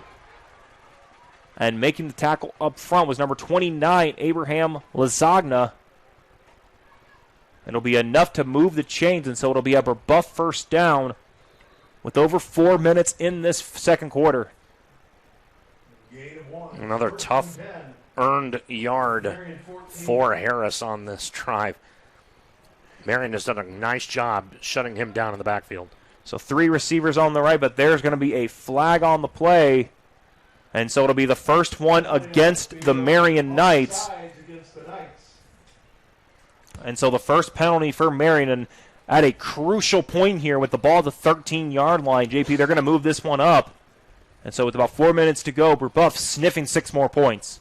Yeah, an untimely penalty moves the ball 5 yards closer into the red zone for the Braves. Now Geske looks to the right, makes the throw across the middle, an easy score there, and it's Leroy Lewis for the touchdown. So Matt Geske with the easy completion there to Lewis, making it 16-7 now, pending the PAT. And taking this one, Quinn Warren has not missed a PAT at this point in the season. He's 4 for 4 coming into today's action, as it'll be Geske on the hold. So with the extra point here, it'll be 17-7 with 3:53 left in the second quarter. So here's the snap, the hold from Geske. It's up, and it is good. So Warren remains perfect and puts the Braves up 17-7 here with 3:53 left to go in this second quarter. Let's take a quick 30-second timeout. We'll go over the score and recap and get ready for the kickoff with Lucas Primrose. Knights trail by 10 here at home at Bob Tolsky Field. Right back here on the Regional Radio Sports Network. There's always a moment of truth where it's either put up or shut up. We were yelling our hearts out. Even in our weakness, even in our pain, we continued to push. I don't know where the pain went to, but all I know is that I had what it took. I am a United States Marine. PFC Darrell Willis serves his country as a Marine. Will you? Visit Marines.com or call 1-800-MARINES. It'll be getting ready to start this one, kick it off. It will be Quinn Warren, the senior for the Braves. And back to return for the Knights will be Braxton Brooks, Quinn Roan, and William Owens. And we got our scoring recap now, JP, as the Braves put 6 more up on the board. Now the Braves go 61 yards in 2 minutes and 28 seconds on 7 plays. Geske's second touchdown pass of the night goes to Leroy Lewis for 8, the big play. That 45-yard bomb to Taylor Clark that sliced open the middle of the secondary for the Knights and got the ball rolling for the Braves. In any event, 17-7, the visitors from the Circle City. 3:53 to go here in this second quarter. Once again, the Braves will be kicking it off from left to right. The Knights will be returning from right to left. Of course, Marian in the blue uniforms, white numbering, white lettering, and the gray pants with the gray helmets on the flip side for the visiting Brebeuf Braves. It's going to be the white uniforms with the burgundy/maroon numbers, lettering, and pants. And they got kind of the old gold helmets with a burgundy stripe right down the middle. So less than 4 minutes, the Knights have a chance to try to keep this as a one-possession game as the football fell down, and we see Quinn Warren say, nope, I don't want that. A score from down south. Cathedral Fighting Irish 21, the Penn Kingsmen nothing. Of course, Penn coming off that big-time victory against Mishawaka, and Corey Yeoman earning his 200th victory and earning Colts Coach of the Week honors. So now here is Warren. This one is driven. This one is deep, and this one's going to be just outside of the end zone. And they're actually going to say that it was for a call for the touchback there as the pickup there for Braxton Brooks. So the Knights will start their offense at the 20-yard line, and they've got under 4 minutes. Keep in mind, Coach Davidson only has 1 timeout to go. So let's see what Bryce Lassane and the Knights can do as they start possession here at the 20.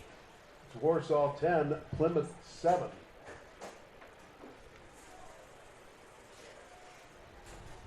And so now while we have this opportunity, let's go ahead and thank the folks over at Beef O'Brady's. Beef O'Brady's in Granger now features Taco Tuesdays. Enjoy 2 tacos, your choice of chicken, steak, or fish with chips and salsa for just $7.99. Located at State Road 23 in Bittersweet. Beef's is open for lunch at 11, 7 days a week. For more information, visit www.beefobradys.com or call 574-271-1415. 3 receivers on the left of Lassane, and 1 on the far right with Osmond on the left hip for Lassane. So now Lassane will hand this one off to Osmond, immediately tackled up front Osmond on the carry of that line. Once again, the defensive line is Passarelli, Clark, Davenport, and Kersey for the Braves. They go up against the offensive line of Garcia, Jank, Briones, Warbington, and Grenert.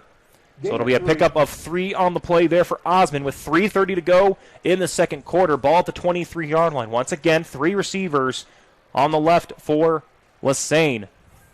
Lassane now looking towards the middle, finds a wide open Sete, and Sete is going to get to at least the 31-yard line. So it'll be a pickup of 8 on the play. That's going to move the chains and be a Mishawaka Marian first down. Of course, all our first down are thanks to our friends at J-Mill Packaging and the Deer Roll family. Thanking them for their support for all Marian Night first downs throughout the course of the home games this season. Next timeout for Mishawaka Marian, they're going to be at New Prairie next week to take on Casey McKim's New Prairie Cougars. So 1st and 10 at the 31-yard line. 3 minutes to go in the second. Lassane now. The toss back here to Osmond. Osmond cuts back and works all the way to the 40-yard line and making the tackle there. Number 55 on the play, and Teddy Coons, the 6'1", 220-pound junior. Teddy Coons on the stop. Coons had to wrap up Osmond, and if he doesn't do that, Osmond's got another 15, 20 yards of free real estate to work with. So a good job by the junior to jump up from his linebacker position. So instead of gain of 9 on the play, ball on the 40, 2nd and 1 situation, with another 2:30 to go. Again, Marian only has one timeout left. And so Lassane now calling out to his receivers on the right. Looking back to his left, but he's got to try to release this one. Has one jersey held, and now he is brought down at about the 39-yard line. Check that, 35-yard line. Lassane brought down in the backfield. And so that's going to be on the play. Number 52, Charles Kersey, once again calling his name a bunch. And it looks like it's going to be a timeout taken by Marian. So they've used their final timeout. And once again, when it comes to timeouts for our timeouts and touchdowns, it's thanks to our friend, and that is Troy Gill. Call Troy Gill, your local licensed insurance agent with Health Markets Insurance Agency in Northern Indiana. Choosing the right Medicare plan for you can be confusing, so let Troy help you find a plan that best fits your need and budget. Call 574-360-0791 to speak with a licensed insurance agent for a free appointment virtually, by phone, or in person to review your specific needs and help find a plan that's right for you. Go ahead, JP. Call 574-360-0791 today. Health Markets Insurance Agency, Inc. is licensed in all states and D.C. Service and product availability varies. Agents may be compensated based on enrollment. No obligation to enroll. You made mention that Charles Kersey got in on that sack, but how about the play by Finn Scroggins just to get a hand on Lassane and interrupt the play to allow Kersey to make that sack in the backfield? So 2:11 left in this second quarter. Knights trail 17-7. They've used all their timeouts. So now here's Lassane, immediately working over on the far side. Tosses this one deep. Thought that he had to roll on the play, but that'll just go right into the Brebeuf bench. So the clock will stop with 2 minutes and 6 seconds left, and that was on a 3rd down attempt. So with 4th and 6, the Knights are going to now have to bring out the punt team. So it'll be Leopino Sete to handle the punting duty here. So on the return, Taylor Clark, keep an eye on him. He's made a couple big plays already in the early portion of the season, including that punt return, which was for 90 yards, and he averages about 48 yards per punt return. So once again, Leopino Sete, the 5'9", 205-pound senior, to handle the punting duty, trying to get a boot on this. And so on the far side, we had Javon Brooks. He wanted a flag. And so it's going to go against the Knights. It'll be a delay of game. And JP with a little over 2 minutes left. That's about the last thing the Knights wanted to do, as now it's going to back this one up. And you see Taylor Clark, he's nearly at the 45-yard line. Leopino Sete, he's going to have to try to get a boot on this one. Yeah, he's going to try to coffin corner this one, but not the most opportune penalty for the Knights. So Sete gets pretty good spin on that one. It's a fair catch signal, and they're going to spot this one. Should be right around the 48-yard line. And that's where they're going to spot it at. Puts the ball at the... So it's going to be about a 22-yard punt there for Sete.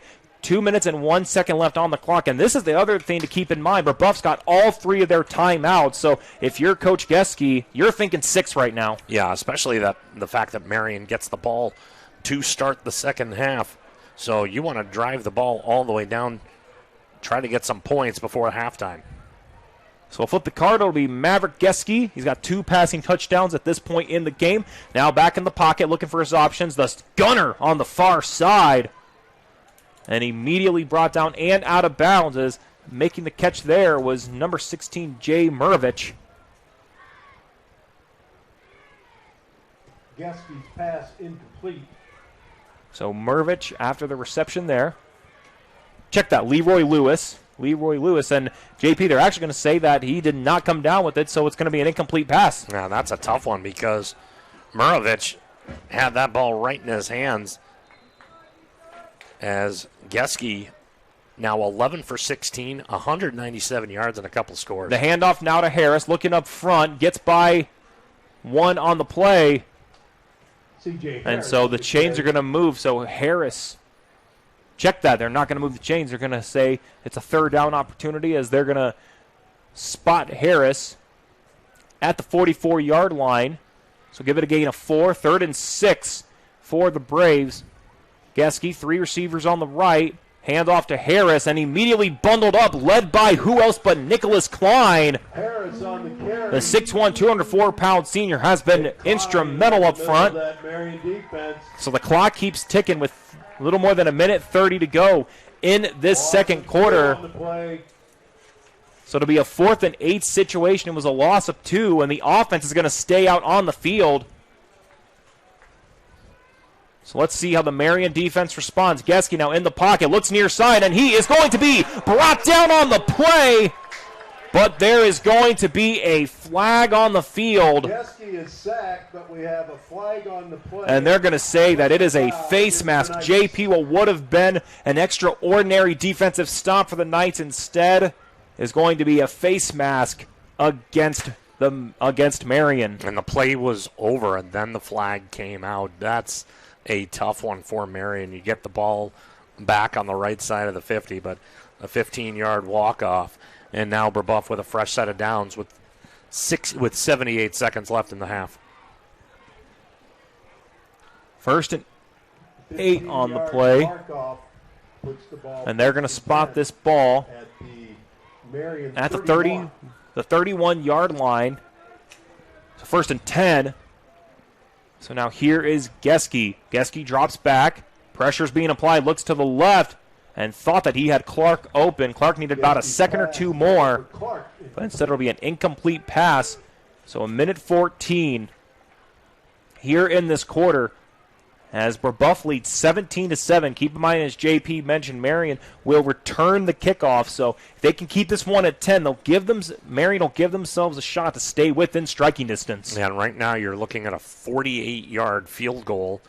And if Marian can hold the Braves to just 3, they're going into halftime just down 13 points. So now 2 receivers on the left, 2 on the right. Now here is Geske. Geske, the immediate toss over to Wells. And so Wells brought down as it looks like the Braves are trying to just get out of bounds, try to stop that clock. So it'll be a 3rd down situation. Ball started at the 31, and now they're going to spot him at the 26, so it should be a pickup of 5. 3rd and 5 here with 1:10 left in this second quarter. And again, they could bring in Quinn Warren. He's only had the 1 field goal that he had early to start off this game scoring, and he nailed that one with ease. So now here is Geske looking to the right, looks now up the middle. It's an easy catch, and it's the 2nd one for Leroy Lewis and the 3rd one for Maverick Geske. And it's 6 more points up on the board for Brebeuf. What an arm from Geske on the play. Yeah, Lewis in the slot, just split the secondary, and a nice ball by Geske where only Lewis was going to catch it. 3rd touchdown pass of the night for the junior, and Brebeuf getting set to go up 17. So Quinn Warren has not missed a point after touchdown at any point in this season. He was 4 for 4 coming in today's action, has yet to miss one here today. So with 1:07 left, he'll line up and try to make it 24-7. Geske on the hold, right foot is up, and it is good. Kick is good to score. So with 1:07 left in the second, Brebeuf now leads 24-7 here at Bob Otolsky Field. And let's keep it right here. And while we've got this opportunity, let's go and thank our friends over at J-Mill Packaging and the Deerroll family. J-Mill Packaging is celebrating 50 years as the area's premier box manufacturing company. The DeRoll family is committed to leading J-Mill Packaging as a world-class organization through innovative corrugated solutions and helping people win. At J-Mill Packaging, everybody matters. Let's go, Knight Nation. So now as we take a look at this play, Once again, the Knights now trail 24-7. Keep in mind, at halftime, we'll recap the score, take a look at the other statistics, take a look at what's going on on the Hoosier Stake. Got a couple big-time games for you, and another one going on locally here in this general area, Northwood and Concord. I tell you what, JP, that's two undefeated teams, and that's a real nice battle between the 4A and the 5A schools. And the always tough Northern Lakes Conference. Northwood trying to go 3-0 once again. We keep saying that every year. They're one of those teams that just reloads every year. And Nate Andrews, what a job he's done down in Napanee with those kids. And, of course, you can check out, we got a chance to interview Nate Andrews, or Paul Condry did, and as well as a couple of the other players. We also had a chance to interview guys like Bryce Lassane and Mike Davidson for the Mishawaka Marian Knights. If you want to check out those interviews, go on our website at rrsn.com and check out our YouTube channel at Regional Radio Sports Network for all interviews from the Northwest Indiana and the Northern Indiana kickoff show from Beef O'Brady's and Cubit Networks. Once again, on our YouTube channel, Regional Radio Sports Network. Be sure to like and subscribe as well. As again, Quinn Warren getting ready to kick this one off, and set to return will be Braxton Brooks, Quinn Roan, or William Owens. This one is deep, and so in the end zone, it'll just be marked up at the 20. As catching that one was Braxton Brooks, but he says, let's start this one at the 20. So 1:07 left, and with no timeouts left for Marian, this will be interesting to see what Mike Davidson and how the Knights want to play this one. What a job by the Brebeuf special team. Marian has had 6 drives in this game. They've had 5 start from their 20-yard line. Just an excellent job by the special teams of the Braves. Yeah, and I tell you what, Quinn Warren, what a leg he's got again. He averages about 43.5 yards per kickoff, and perfect from the PAT department and perfect in the field goals. And Matt Geske, in that pregame interview, he mentioned that the special teams is where they need to take advantage of, and that's been evident the last 2 weeks, and last week's performance against Tri-West Hendricks, and here tonight against Marian. So 3 receivers on the right and 1 on the left here for the Knights. It's Bryce Lassane. Let's see what the Knights can do if they can try to cut into this one before we head to the halftime locker room. So now Lassane, he's got 1 on the run with Braxton Brooks, now drops back. Drops back to the left and just has to throw. This one was trying to find Brooks, but just a little short on the play there, as there was a lot of pressure up front by James Clark, standing at 6'3", 248 pounds, for the junior. So with 1:02 left, let's see how the Knights, again, they want to play this with only 1:02, and you don't want to take any chances for Brebeuf to get this back and score. So, again, with the score being 24-7 in favor of Brebeuf. Ball at the 20. 2 receivers on the left, 2 on the right, and Brian Osmond at the hip of Lassane. So now the snap from Briones. Lassane drops back, looking to his right, and finds a wide open Sete. And he is brought down on the play by number 26, Javon Brooks.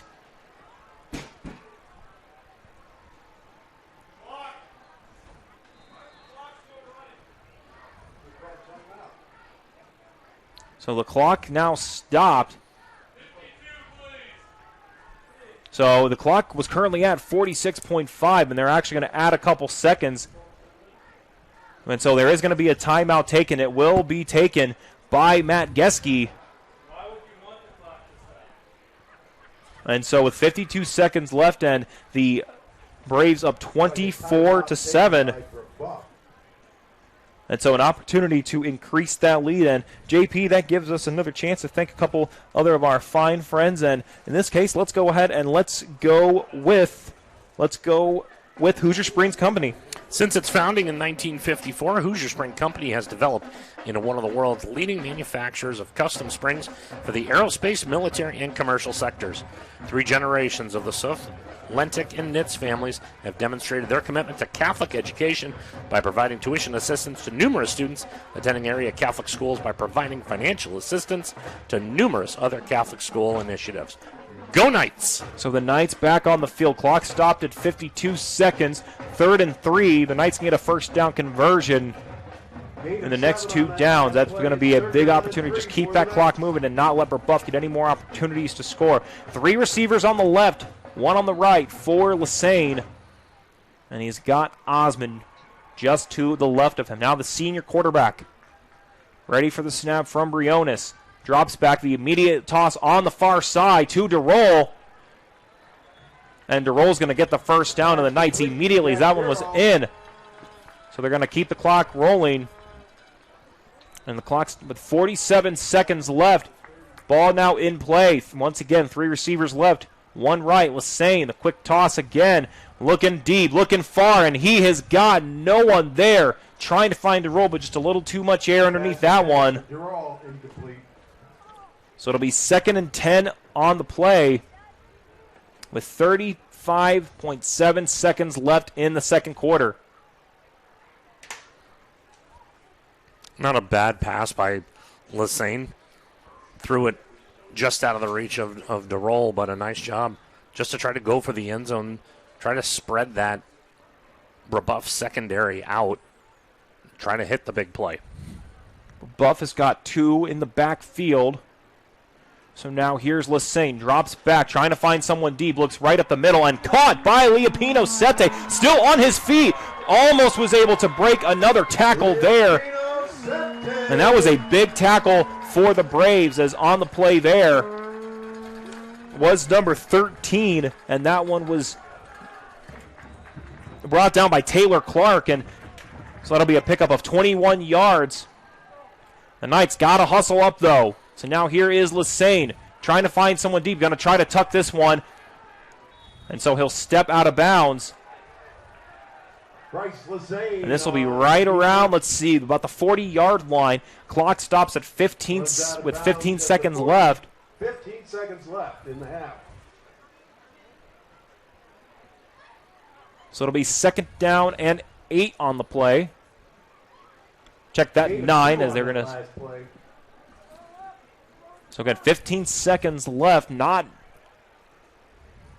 much here for the Knights, but let's see if they can get the offense. Try to get another score to keep this within striking distance before heading to the halftime locker room. Now Lassane, 2 on the right, 1 on the left. Osmond just to his hip. Lassane, snap, that one's low. Looking down the field, and he finds a wide open Jack DeRoll, and nice play right there for the 6'1 junior. JP, as soon as Jack DeRoll caught that one, his first instance was get as much yardage as possible and step out of bounds. Heads up play for the junior. That's a 20-yard reception. Back-to-back catches for DeRoll. And ironically enough, JP, that's because all these first downs for the season brought to you by J-Mill Packaging and the DeRoll family. See, he knew we were going to talk about it. Jack DeRoll making the big play there. 9 seconds left. Still an opportunity for Marian to put up 6 more before the halftime locker room. Keep in mind, they're going to be returning the kickoff to start the second half of play. And so there's going to be a timeout, and it's going to be taken by Brebeuf. So Matt Geske is going to have 1 timeout left. And I believe the first timeout might have been for potentially Brebeuf being able to return something to get some offense. At this point now they have to really focus on not letting Marian get within potentially 10. Yeah, that first timeout stopped the clock, gave Marian a chance to regroup. And since then, they've only picked up 59 yards on the last 5 plays. So kind of a backfiring play by Coach Geske over there on the far side. Now he's trying to keep Marian out of the end zone. Once again, the line up front, Garcia, Jank, Briones, Warbington, and Grenert for the Knights. Bryce Lassane at the controls, the 6'1", 195-pound quarterback. Brian Osmond, the running back. He's got Brooks and Sete, as well as DeRoll for the receiver spot, and William, a.k.a. Deuce Owens, on the near side. 9 seconds left in this second quarter. Marian, an opportunity to try to stay within striking distance. There's going to be 3 receivers on the far side, 1 on the near. So 3 on the right, 1 on the left, and Osmond is just to the right. Keep in mind, Marian does not have any timeouts left. So it could be expecting a passing play here. Now here is Lassane. Lassane drops back. He's got 1 coming, got 2 coming. Going to tuck this one in. Got out the very minimum, get out of bounds, and he does. Probably not much gain on the play, maybe 2. Lassane on the keeper. And so the near side official going to spot him at the 19-yard line. So it'll be 2nd and 8 with 4 seconds left.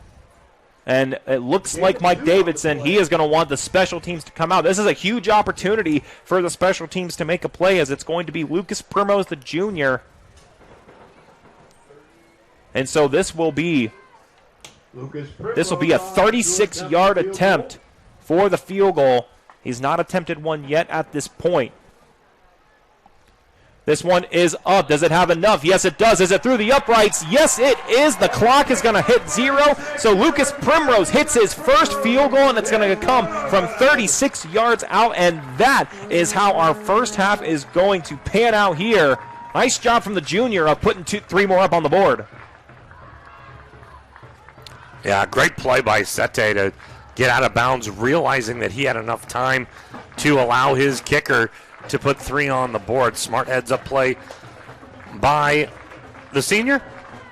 Gets the field goal unit out there, and now it's only a 2-touchdown game going into halftime. So we head to halftime. Marian will receive the ball. Let's take a quick timeout. When we come back, we'll look over the team statistics, look over some individual statistics. Of course, look around the Hoosier State for more scores in the state of Indiana, and then we'll get ready for our next half of play. But after our first 24 here from Bob Tolsky Field in Mishawaka, it's the Brebeuf Jesuit Braves who leave over the Marian Knights 24-10. And once again, Tanner Camp, JP Jobert, and Liz Hoosier bringing you the sights and sounds here from Mishawaka, Indiana. We'll be back after this quick timeout here.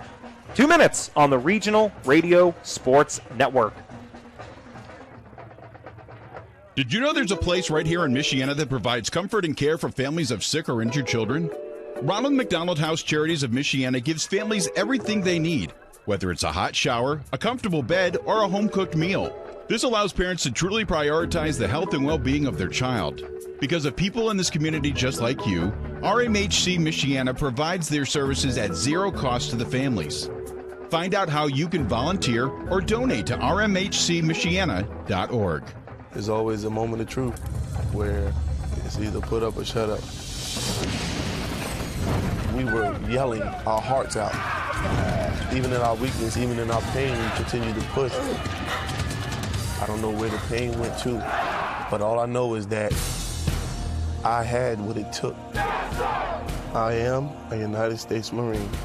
PFC Darrell Willis serves his country as a Marine. Will you? Visit Marines.com or call 1-800-MARINES. They came from every corner of the country, from small towns and big cities. But they all shared one thing in common. They belonged to a family called Marines. A tough and determined few dedicated to protecting everything we hold sacred. And still, they come. Celebrate the history of those proud few who have earned the title Marine. Every day, the men and women of the United States Marine Corps demonstrate their commitment to defend the American way of life. Since 1775, wherever the mission takes us, we always remember the land we call home. As Marines, we take a stand for our nation, for us all. The few, the proud, the Marines. And the pep band is in action, and it is an absolutely beautiful night for some high school football here in Indiana and here on the Regional Radio Sports Network. And we're so glad that you can make us a part of your Friday night here. Tanner Camp, JP Jobert, and of course, as always, a thank you to the one and only Liz Hoosier for bringing all the sights and sounds here to this game. We've reached halftime of our non-conference action here from Tolsky Field, and it's the Mishawaka Marian Knights. They trail 24-10 over the Brebeuf Jesuit Braves, and of course, our halftime here is brought to you by Hoosier Spring Company and the Suth, Lentic, and Knits family. So we're appreciative for their support, as well as all of our sponsors throughout the course of Mishawaka Marian football this season. And now we're going to take a look at the halftime statistics here. JP Jobert, take it away. For the Brebeuf Braves, Maverick Geske, 13 of 18 through the air, 232 yards. Wow, for the junior, and 3 touchdowns. He's thrown the ball, the pass attempts, to 8 different receivers. Wow. 5 of them with catches, led by Dylan Wells. He has 3 catches on the night, 52 yards and a score. Leroy Davis with 49 yards on 3 catches and a couple of scores. Rushing the ball has been the only Achilles heel offensively for Brebeuf. 10 carries for C.J. Harris, who was coming into this game with 221 yards through the first 2 games. Only 36 tonight on 10 carries. He has a long of 13. On the other side of the ball for Marian, Bryce Lassane, 9 of 20, 92 yards and a score, and also that crucial interception. Brian Osmond has been the workhorse in the backfield, 13 rushes for 80 yards, averaging 6 yards a carry. Pino Sete, 4 catches, 39 yards. DeRoll, 2 catches for 30 yards. Team stats, Marian 13 first downs, 184 total yards.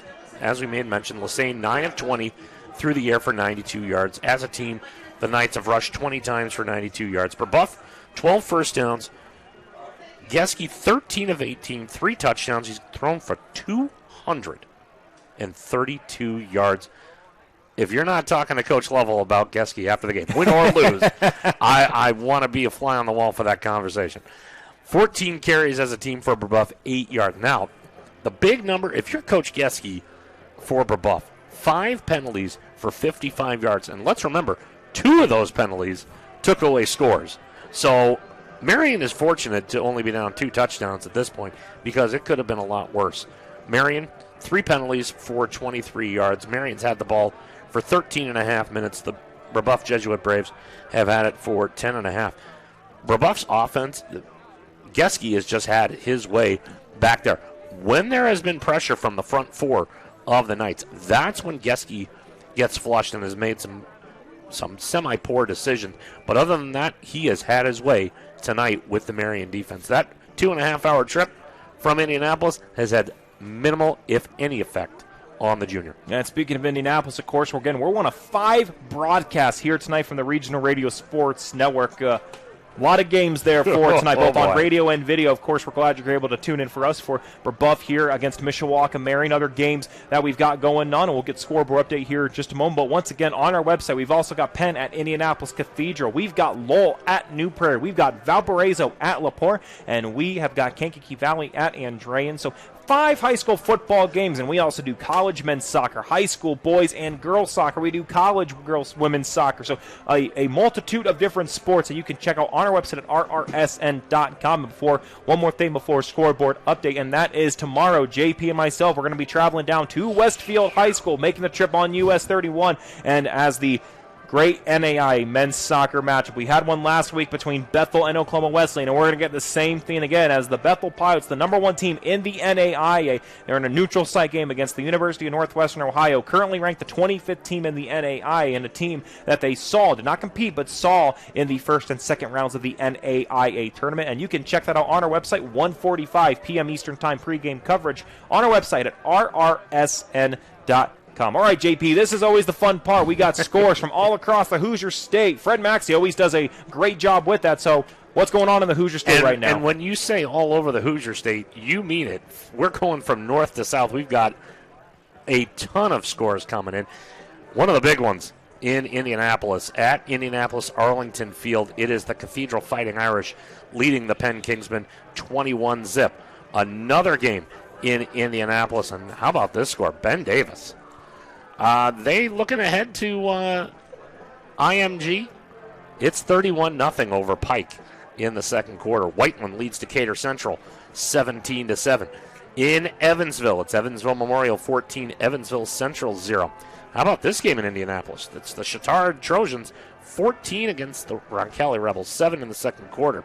Franklin Center and Brownsburg, they're knotted up at 14 in the second quarter. That got a are you sure look from you. Westfield, where we'll be at tomorrow, the Shamrocks lead the Zionsville Eagles 14-10 in the second quarter. And how about this battle between the Cavemen and the Raiders? Mishawaka and Northridge knotted up at 8 in the second quarter. This one will turn some heads. It is Hammond Morton 20, Elkhart 14 in the second quarter. Valparaiso 14, LaPorte nothing.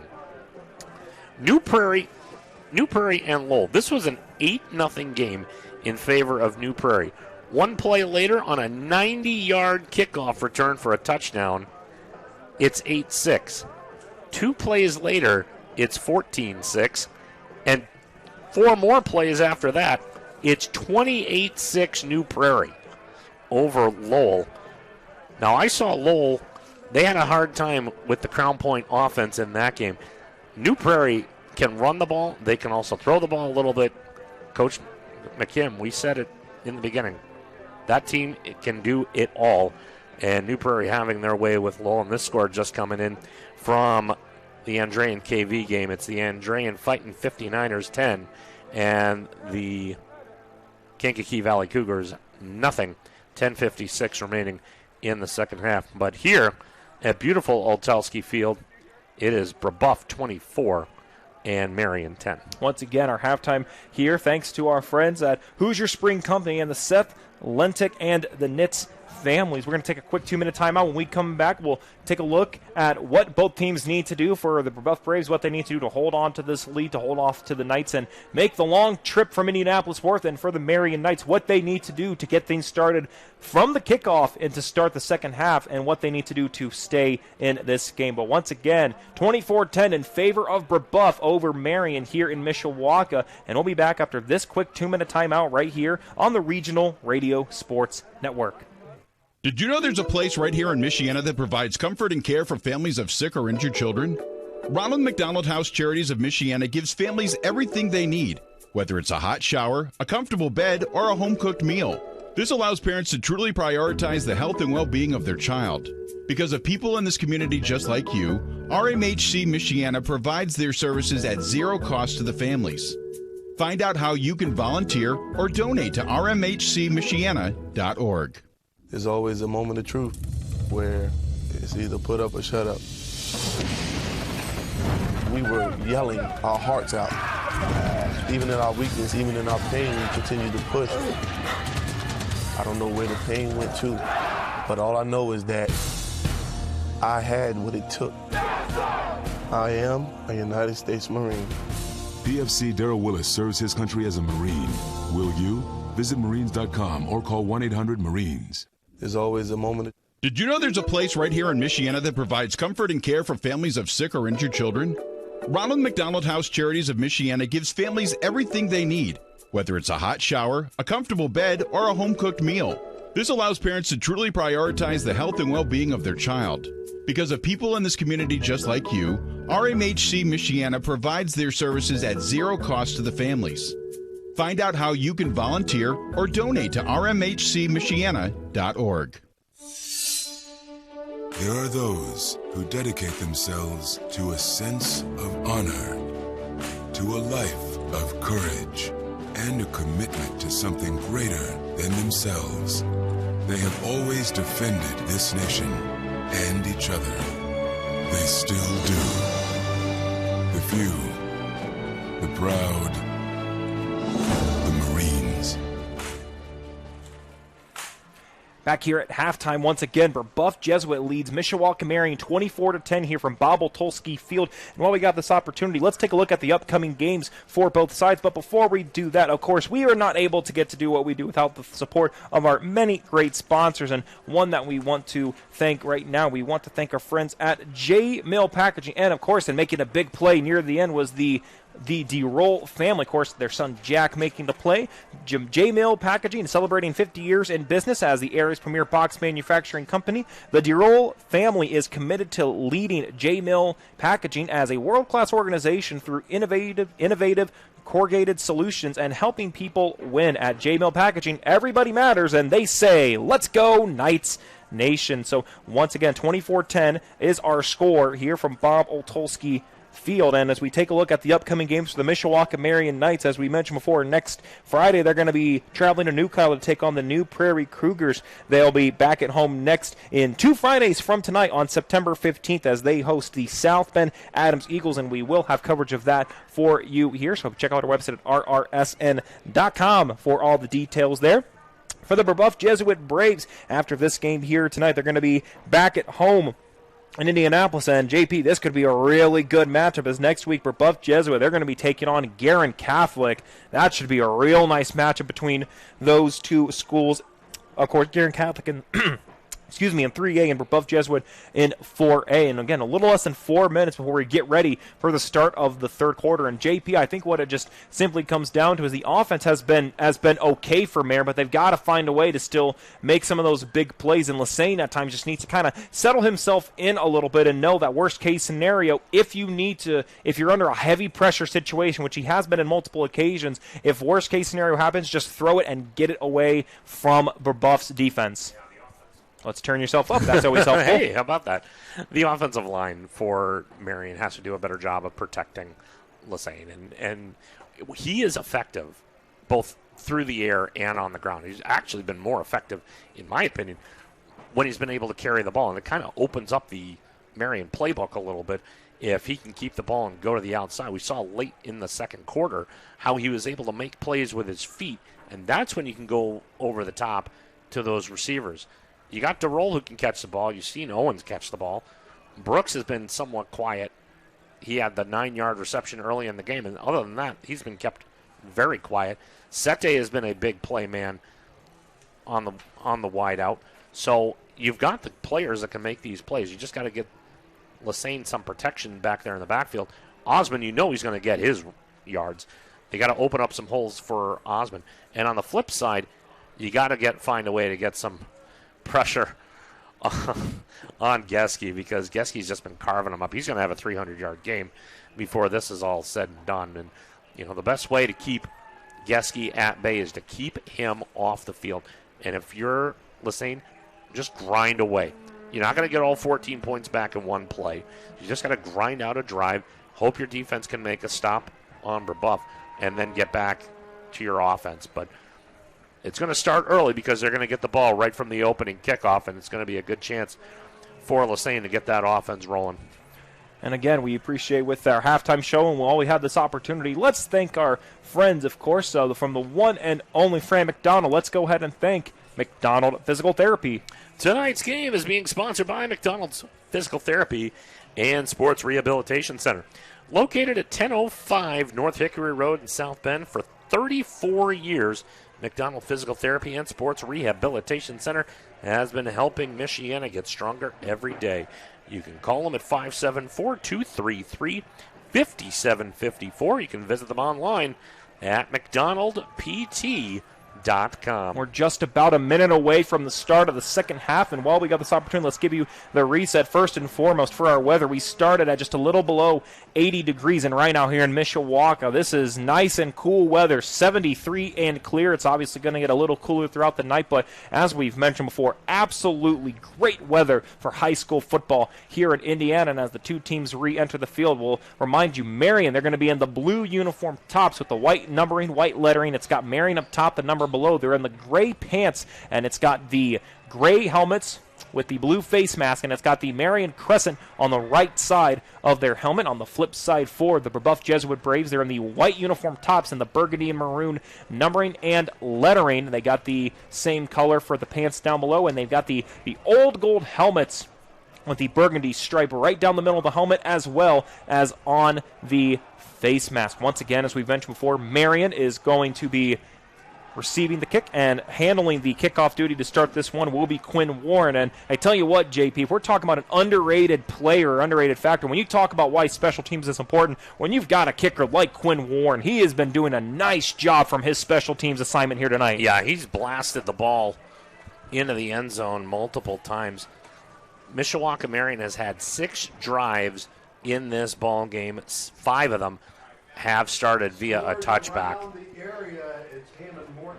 So again, as the teams get ready and head onto the field, of course, one big thing, if you were with us last week, that you see right at the midfield stripe, they've got the M painted on. That was not there last week. The field just got some new paint on there for the yard markers and the M. So again, great job to the grounds crew here, as it's actually going to be another about 3 minutes before we get. So let's go ahead and take another quick 2-minute timeout. When we come back, we'll get things ready to go for you here from Bob Tolsky Field.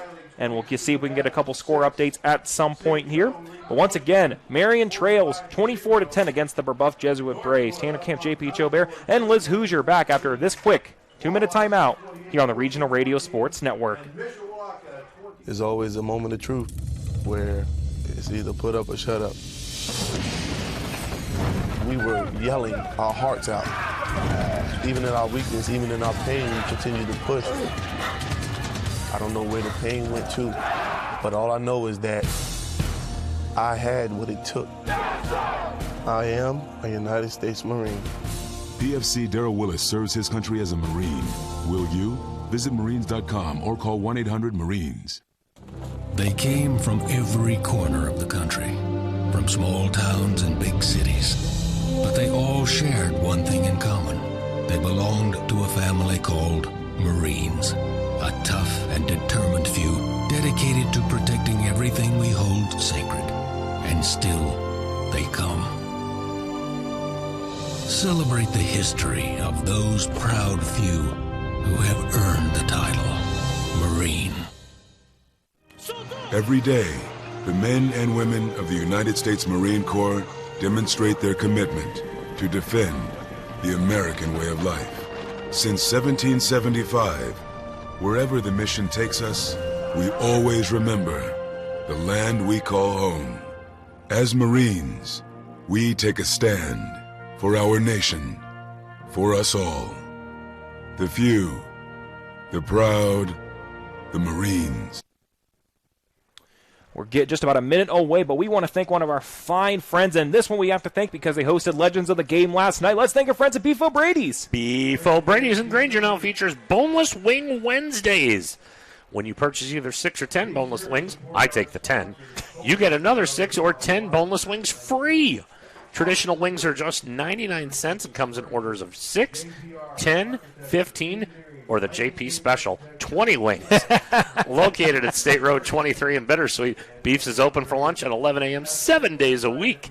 For more information, the website's www.beefobradys.com.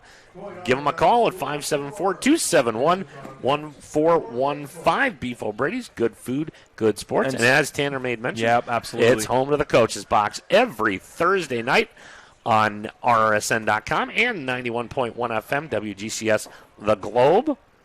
GlobeRadio.org, as well as JP, not only the Coach's Box, but Legends of the Game, as we had on live on the radio and posted at a later date for the video. It's going to be Legends of the Game. And how about this? Legendary Hall of Fame coach Chris Giesman for Penn, as well as Greg Mattson. I tell you what, those are two great coaches to have. This is episode 1 for the season. That means we're going to have more coming. What a way to kick off the Legends of the Game series. That's Paul Condrey, Ron Aklinski doing a fantastic job. It's so much fun to work.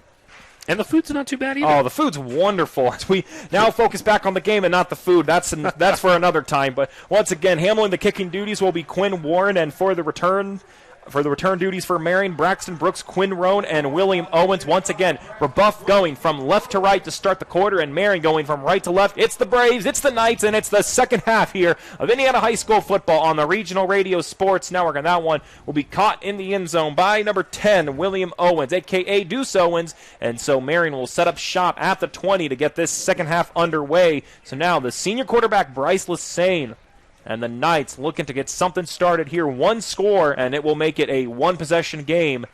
12 minutes on the clock here in this third quarter. And Lassane and the rest of the Knights' offense getting in front of Coach Davidson. We made mention, this is now the 7th drive that Marian has had.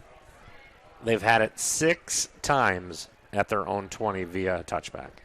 So once again, Garcia, Jank, Briones, Warbington, and Grenert are the dogs up front for the Knights. Owens and DeRoll handle the outside receiving position. You got Braxton Brooks as well as Ligapino Sete, and Osmond handles the rushing duties for this Knight team.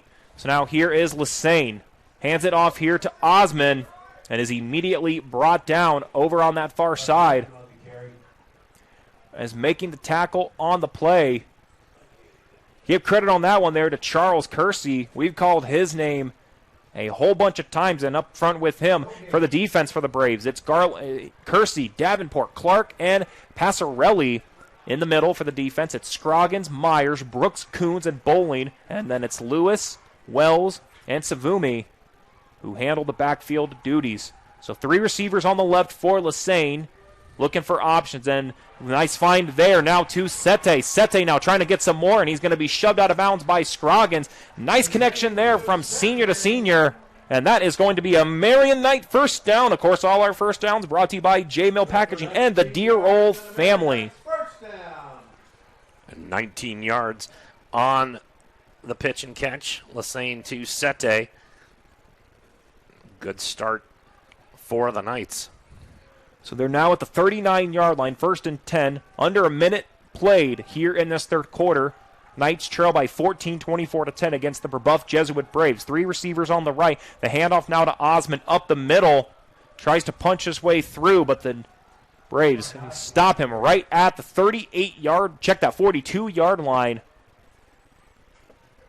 Getting a piece of that one, Braylon Bowling. So now it'll be 2nd and 7 at the 42-yard line with a minute played here from Bob Tolsky Field in Mishawaka.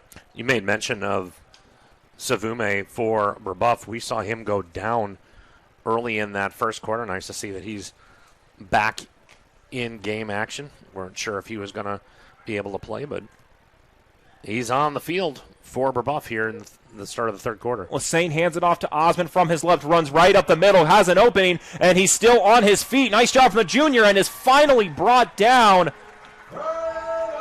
And he's brought down by number 23 by Savume, and that's going to be another Mishawaka Marian first down, thanks to J-Mill Packaging and the Dear Old family for all our first downs this season for Knights football. That's a 20-yard gain there for Brian Osmond.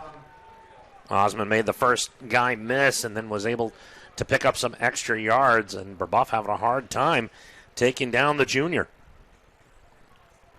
So at the 38-yard line, nearly 2 minutes played in this third quarter. Lassane now looking to his right, looks up ahead and finds Braxton Brooks on the far side and is immediately brought down again. As making the tackle there, Parker Myers. Nice convenient tackle there for Myers on the play. From the 6'1 sophomore.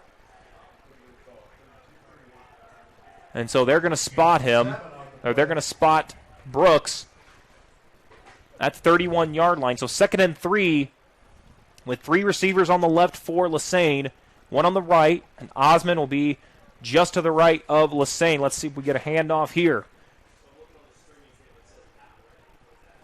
So 5 seconds to go on that clock. The Knights got to get this one off, and they do. Fakes handoff to Osmond. Now Lassane works right up and has an absolute truck of a hit, and that results in a Marian Knight first down once again. Thank you to J-Mill Packaging and the Dear Old family for all the first downs as they sponsor here throughout Mishawaka Marian Knight football this season. Good 6-yard pickup by Lassane. Puts the head down, takes it himself. And a fresh set of downs for the blue and silver. Ball the 24-yard line. We've played nearly 3 minutes here in this third quarter, 24-10, but the Knights have got a good offensive drive going here. 3 receivers again on the left for Lassane. And gets the snap here from Briones. And now the toss on the near side for D-Roll. And just a little too much mustard on that one. That one, Javon Brooks, potentially, if he would have gotten a hand on that, he had absolutely no one in front, but instead, clocks continues to roll at the 8:35 mark. Check that. Now it stops at 8:36. It went for a little bit after a pass incompletion. So 24-10 is our score. Ball at the 24-yard line, and it's 2nd and 10. 2 receivers on the left and the right for Lassane. And Osmond, the running back, doing a nice job on the ground here tonight. So now here's Lassane, going to take this one for himself and does just like the first time. And he's just going to take this one and put his head down. And on the tackle there, give credit for that one for Teddy Coons. Got an injured Brave on the far side. And so there's going to be a timeout on the field. Clock stops at 8:23. As we try to get a look, as JP said, we know that it is Brebeuf Jesuit, a player down on the defensive side. And we'll get an update for who that is here in just a moment. And once again, well, let's thank the folks from J-Mill Packaging and the Dear Old family. They're the ones that sponsor all our first downs, JP. J-Mill Packaging celebrating 50 years in business as the area's premier box manufacturing company. The Dear Old family is committed to leading JMO Packaging is a world-class organization through innovative corrugated solutions and helping people win. At JMO Packaging, everybody matters. Let's go, Knight Nation. So once again, Brebeuf down. We do have a quick scoreboard update. JP, what you got for us? New Prairie all over Lowell now, 34-6 with 11:18 to go in the first half. Valparaiso 28, LaPorte 0. Battle of the two Duneland schools. 5:23 to go in the second quarter. At halftime at Indianapolis Arlington, it's the Cathedral Fighting Irish. Coach Peebles has his men ready to go. 35-zip over Penn at half, and Crown Point leads Merrillville 12-zip in the second quarter. Well, and JP, as we look, and I believe as what we got the official announcement, I think that was Charles Kersey on the play who went down, if that's who the case, and he had to have a little bit of help. He was able to put a little bit of pressure, but not much. I tell you what, if that is who it is, and I believe it was Kersey, as we saw 52 on the play, JP, that's going to be a really big loss for Brebeuf. He has been one of the main guys on defense here for Brebeuf tonight. Yeah, leading tackler on the defensive side for the Braves coming in. 19 tackles, 3 of them for loss, and that is a big hole on the right side of the defensive line for the Braves. 3rd and 4 on the 19 here for Marian. Lassane now looking for his options. Cuts back to the left, works up the middle, brought down on the play by number 55. That was Teddy Coons. So he keeps that one for Lassane. And so it's going to be just short for a first down. It'll be 4th and 1, and the offense is going to stay there. So they're going to go for it. Ball on the 16-yard line. They're just going to try to power their way up front as Lassane pushing up front. Is it going to be enough? From this perspective, let's see. So Lassane keeps this one, and JP, they're going to say it's enough, so that means it's a Mishawaka Marian first down. And that, of course, thanks to our great friend from J-Mill Packaging and the D-Roll family.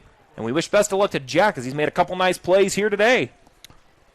Well, this time Lassane just puts the shoulder down and was able to get the nose of the football over to the 14-yard line, and a fresh set of downs here for the Knights. 11th play of this drive. Already 3 first downs for Marian. So 7:30 to go here in the third quarter. 24-10 is our score as Brebeuf leads by 14. But Mishawaka Marian, 11th play on the drive. Now here is Osmond. Powers his way up front, and he's going to get in the end zone. And they're going to say he's just short. And they're going to say that he's just short at the 1-yard line. But regardless, a fresh set of downs. And they're going to get 4 chances to try to punch this one home and put 6 more on the board. Well, if Osmond didn't get in on that play, he missed it by probably 1 lace of the football, because he was very close to making this a 1-score game. The Marian student section loving that one from the 5'4 junior and Brian Osmond. And so now the Knights, they've done a nice job just tucking the shoulder and going right into the defensive line. Let's see if they do the same. Now here is Lassane. Lassane, he keeps this one. He's going to just punch his way home and put 6 more on the board. Bryce Lassane puts up 6 on the Marian Knights.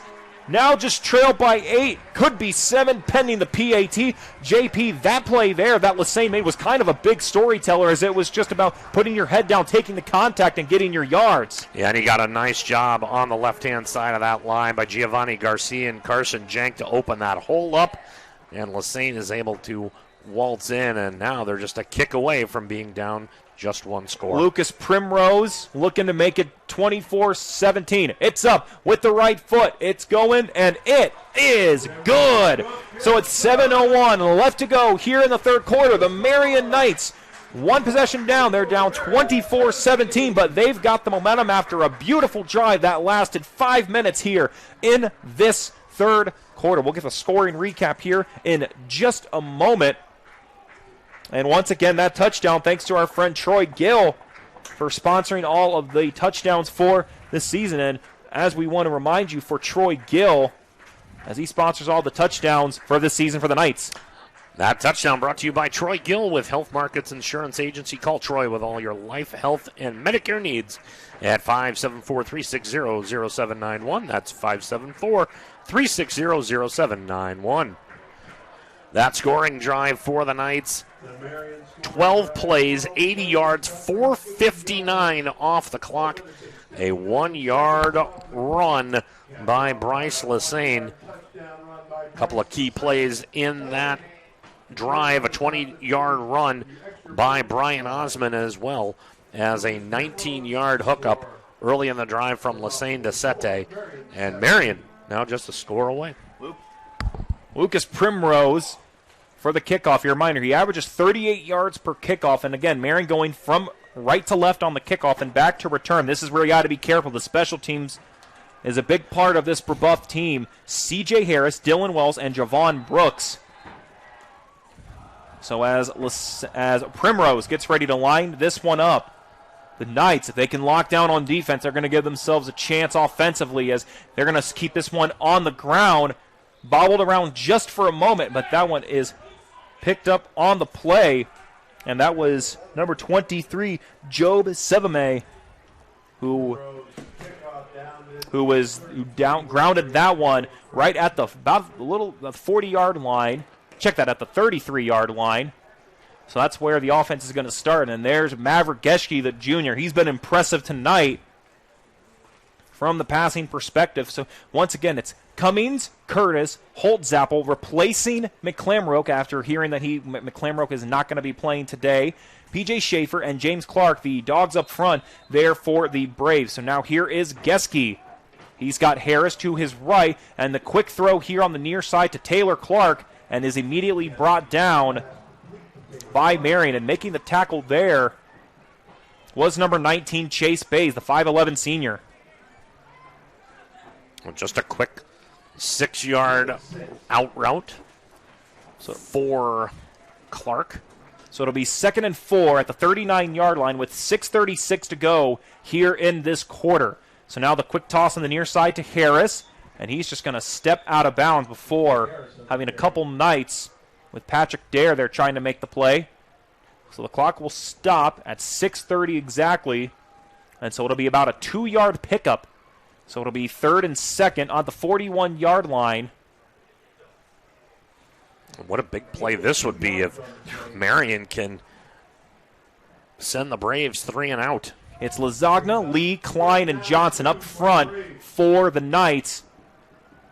So now here is Geschke. Just a quick toss on the far side. Caught by Lewis, and he's going to get a couple more. Still running, and he steps out of bounds. So they needed 2, and they're going to get more than that.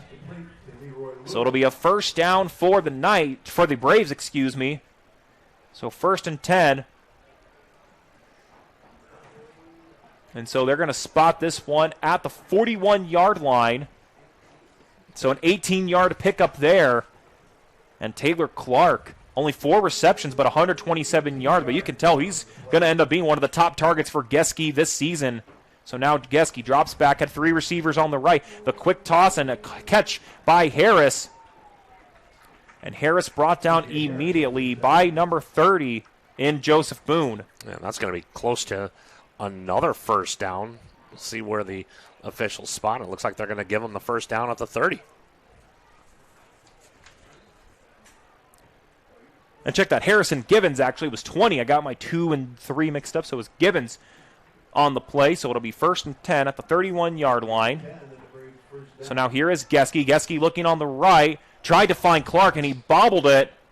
And so it'll be an incomplete pass, and Bays was there. And I tell you what, Bays might have had a little extra contact there. And if he would have stayed on his feet, again, Bays has done a nice job at trying to pursue those interceptions throughout the course. And he had one last week, and if he would have had one there, Bob-Tolsky Field would have been the loudest spot in Mishawaka. Yeah, he had a lot of real estate in front of him, was going to go untouched, but luckily for the Braves, that pass fell incomplete, and they'll face another 2nd and 10. Under 6 minutes to go here in the third quarter.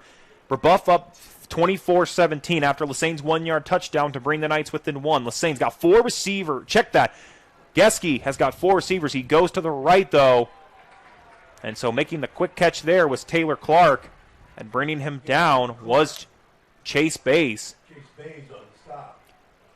So just a quick pickup, which the drive has started at the 31-yard line.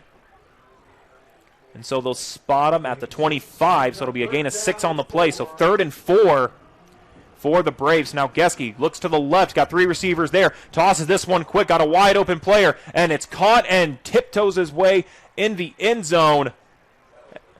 And so that'll be a touchdown for number 16, Jay Murovich. And so with that score, that makes it now 30-17. Not an easy toss, and for Geske, give him his 4th passing touchdown for the evening. Oh, what a play by Murovich just to keep his feet in bounds. And he tiptoes in. 2nd reception for Murovich on the night. 51 yards in those 2 catches. And Brebeuf less than a minute and a half off the clock after Marian had gotten the game to within 1 score. So Quinn Warren looking for another to convert another PAT here. So Brebeuf has already passed their season average. They average about 28.5 points per contest, so 29 points if you want to round that up. And it looks like we're going to have a flag on the play just as Warren was getting ready to kick, and it's going to be an illegal procedure. It'll go against Brebeuf. And you know what, JP, as we've mentioned before, you always want something despite wins, losses to learn something. I tell you what, the reality is these penalties are still, at this point, what's keeping Marian in this game. Yeah, 6 penalties now for the Braves. So now here is Warren, a little bit of a further back PAT, and he's going to hit that one with absolutely no problem whatsoever. So with 5:27 left in the 3rd quarter, the Brebeuf Jesuit Braves, led by their junior quarterback Maverick Geske, lead the Marian Knights 31-17. Still time for the Knights to keep within striking distance. And, of course, while we have got this opportunity, let's thank the folks as we take a look for our choosing. Let's thank the folks at Centier Bank. Have you checked out Centier Bank's student checking account? This no-fee checking account is perfect for students and teens ages 14 to 24 and comes with all the features you need to succeed, such as a debit card, digital banking, and automatic deposit. Centier Bank can help you start establishing good spending habits today for your better tomorrow. For more information, visit Centier.com/student-checking or visit your local branch. If you're under the age of 18, your parent or guardian must also sign the Centier student checking account. At the age of 25, your account will automatically convert to the Centier checking account. You must deposit $25 to open the account, and it's not eligible for overdraft advantage. Member FDIC. So, JP, one final that we have, another local game, and this was a good matchup between South Bend Riley and Adams, and this was a game that was close, and it ends up being Riley with a 22-12 favor. So that's a good close game right there for one of the local games here, as we'll see for Brebeuf Jesuit. It'll be Quinn Warren who will handle the kickoffs, and of course for the kick returners, it'll be Brooks, Roan, or Deuce Owens in the back. So once again, Maverick Geske, his 4th passing touchdown. Keep in mind, he had 4 coming into today's action, and he's matched that in one game. So now the Braves going from left to right. This one is booted, and it's going to go well in the end zone on the far side for a touchback. So again, just as we started in this second half, the Knights are going to start off their possession at the 20-yard line. That last scoring drive, Brebeuf went 67 yards in 7 plays in a minute and 34 seconds. And it ends with, as Tanner mentioned, Geske's 4th touchdown pass of the night. This one to Jay Murovich for 25 yards. 4 touchdown passes to 3 different receivers for the junior, and he is making this offense click. So 5:27, ball starts at the 20-yard line as we'll flip the card and we'll see the Marian offense back on the field. And we'll get a couple other score updates throughout the course. And we'll get a couple score updates. One that we know, Cathedral up 35-0 at the half against the Penn Kingsmen. How about the job Coach Peebles is doing down in Cathedral? Absolutely, JP. 3 receivers on the right, 1 on the left for Lassane. And he's got Osmond just on his right hip. So the handoff now, it's a fake, and now here's Lassane looking for options, and he ends up falling and making the tackle on the play. And making the play there, number 29, Cohen Sanders, the 6'1", 186-pound junior, comes up with the tackle there. And it'll be a loss of 2 for Lasagne as we approach 5 minutes remaining in this third quarter. And the Knights want to get another quick strike as they were able to do that on the opening drive of the second half. 3 receivers on the left for Lasagne, and he's got Osmond on the left as well. So Lasagne will drop back, looking here towards the near side, and that pass was dropped. His target on the play there was Leopino Sete. So an incomplete pass stops the clock at 4:43, and it'll be 3rd and 12 from the 18-yard line. Marian has run 57 offensive plays and has put 17 points on the board tonight.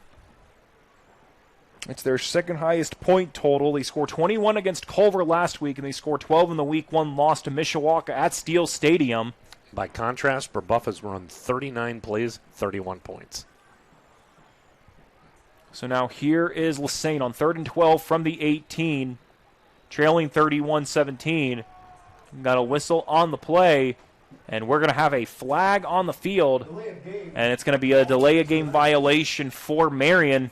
So that's going to push him back another 5 yards. So it'll be 3rd and 17 on the play. 5th penalty of the game for Marian. And so it'll be on the 13-yard line. The score clock at one point said 3rd and 73 for a moment. I was like, whoa! 3rd and 17 is where we're at with 4:43 left in the quarter. That's the amount of points that Jimtown scored on Osceola Grace tonight. So now Lasagne got to find someone. Sends a laser right towards the middle, caught by Sete, and brought down immediately by Javon Brooks. Nice job for Lasagne. He put some arm in. That was just a dot to Sete. So it won't be enough for the first down, and it looks like special teams is going to be coming out. So it'll be Sete on the punt.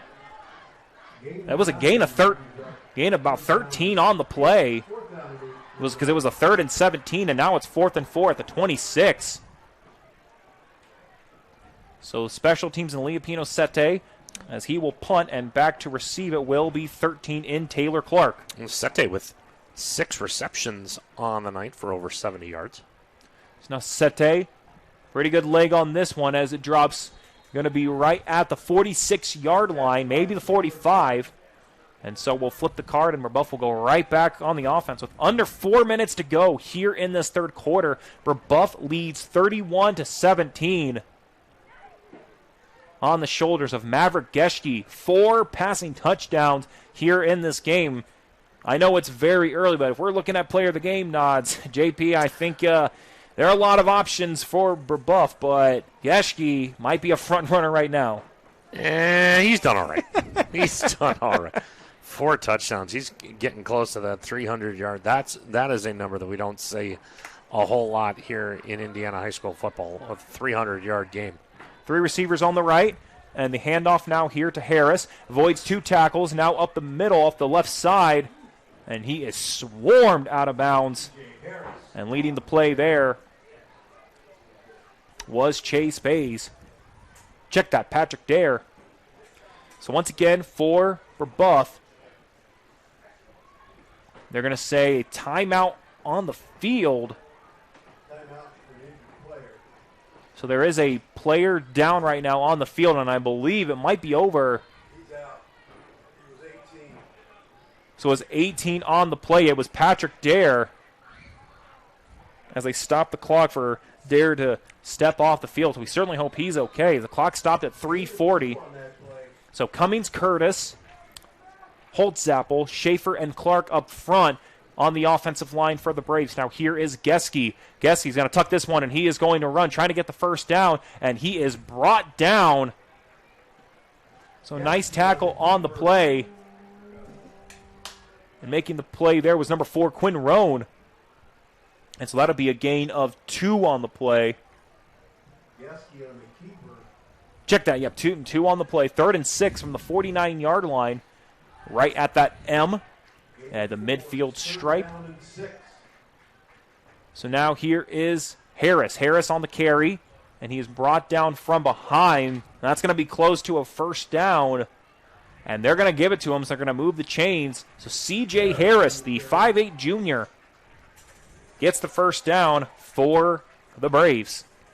We talked about C.J. Harris before the game, 221 yards on the ground, but he has earned every yard in this contest. That has not been easy for the 5'8", 172-pound junior. So with 2:30 to go in this third quarter, Geschke now in the pocket, looks towards the middle, finds Taylor Clark, and he is brought down on the play by number 31, Luke Van Tornhout, a 5'9", 168-pound senior, getting his 10th tackle on the season right there. So another first down for Brebeuf, and they're going to start this one at the 27-yard line, and Geschke had a little trouble getting that one. Looks right up and towards the middle, and that one is going to be, let's see what the calling is. It was caught by Lewis, and so they're going to say it was an incomplete pass. Making the pursuit there was Quinn Roan. He fell, I checked that, Braden Smith, he fell on top of it. He thought that it might have been a fumble, but instead, the end zone official saying that it is a dropped pass, so incomplete, and the clock stops with 2:16 in the third. Yeah, that ball just bounced at the last second. We got more scores coming in. Andrean over KV, 17-zip, and Whiting leading their game 7-6 at the half. Two receivers on the left, two on the right for Geschke. He's also got Harris right behind him. So now Geschke, the handoff to Harris. Harris up the left side, breaks free, tries to stay up on his feet, brought down, not down from down behind. Big time rush right there for C.J. Harris, and it puts 6 more on the board for Brebeuf. Make that a 27-yard run for the junior and makes it 37-17 here with 2:07 left in the third quarter.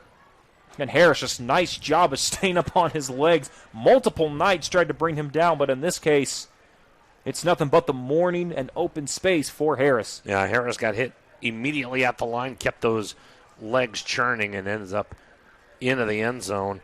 And Brebeuf now a kick away from making this a 3-touchdown lead. So Quinn Warren, again from the PAT department, he's been great for Coach Geschke in this game and throughout the course of the season, the holder. So that one is up, and that one is no good. So Quinn Warren misses his first PAT of the season right there. So our score stays where it's at 37-17 with 2:07 left in the third quarter. Let's take a quick 30-second time. When we come back, JP will give the score and recap. And then Brebeuf, it'll be Quinn Warren who kicks this one off to the Knights. Back after this quick timeout here on the Regional Radio Sports Network. Did you know there's a place right here in Mishawaka that provides comfort and care for families of sick or injured children? Ronald McDonald House Charities of Mishawaka gives families everything they need, whether it's a hot shower, a comfortable bed, or a home-cooked meal. This allows parents to truly prioritize the health and well-being of their child. Because of people in this community just like you, RMHC Mishawaka provides their services at zero cost to the families. Find out how you can volunteer or donate to rmhcmishawaka.org. Let's go ahead and send things over to JP Jobert. He's got our scoring drive. JP, take it away. Brebeuf goes 66 yards on 6 plays in only a minute 48 seconds, capped off by a 27-yard run by C.J. Harris, his second touchdown of the season. The point after, no good, and Brebeuf leading it here 37-17. 2 minutes and 7 seconds left in the third quarter. Quinn Warren, who's been handling all the kicking duties here for the Braves tonight. Keep in mind, it's just the third meeting between these two teams, and Brebeuf has won the last 2, both at the semi-state round. Both wins here at Otulski Field. One of these years, Marian's got to go down there to play. So now here is Warren, and return on the return will either be Brooks, Roan, or Owens. This one is actually going to be short. And so picking that one up will be Chase Bays. And so, JP, this is going to be about as shorter, one of the shorter kickoffs and throughout the entire course of this game from Warren after kicking that one off. And they're going to spot this one, looks like, at around the 32-yard line. Now, 6 of the drives have started at the Marian 20-yard line. This is actually their second best starting field position. Their second drive started from the Brebeuf 49-yard line, and they were able to punch it in for a score. Marian hoping for a similar fate here on this drive.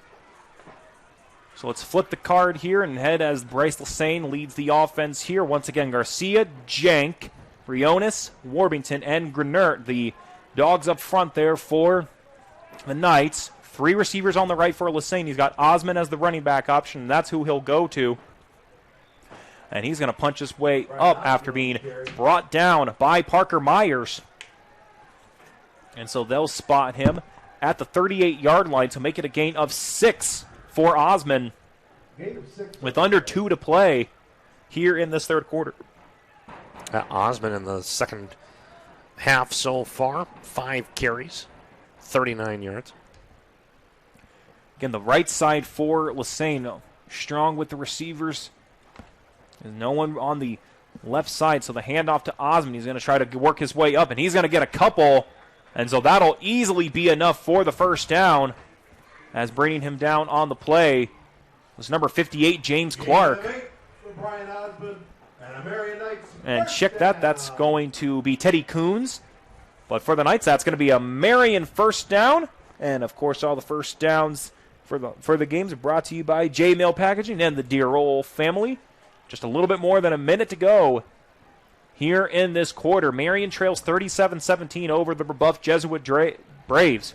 Osmond now 19 carries, 127 yards on the ground. Lassane now looking deep, looking far. Is someone going to catch that one? No, it will not. He was looking for Brooks on the play. He actually had 2 options. He had Brooks and Deer Roll on the far side. But good coverage on the play. Leading that one was Javon Brooks. So the clock stops with 57 seconds left, in the third quarter. 2nd and 10 at the 46-yard line for Marian. Like you said, Tanner, 2 options. There was almost a rugby scrum going down the far sideline. You could have, any one of those 5 could have caught the ball. Instead, it just drops to the ground for an incomplete pass. Briones on the snap. Lassane, the immediate toss over to Deer Roll on the far side. And a big-time play right there, as that one coming from Parker Myers, the 6'1 sophomore. And so there's going to be no gain on the reception there.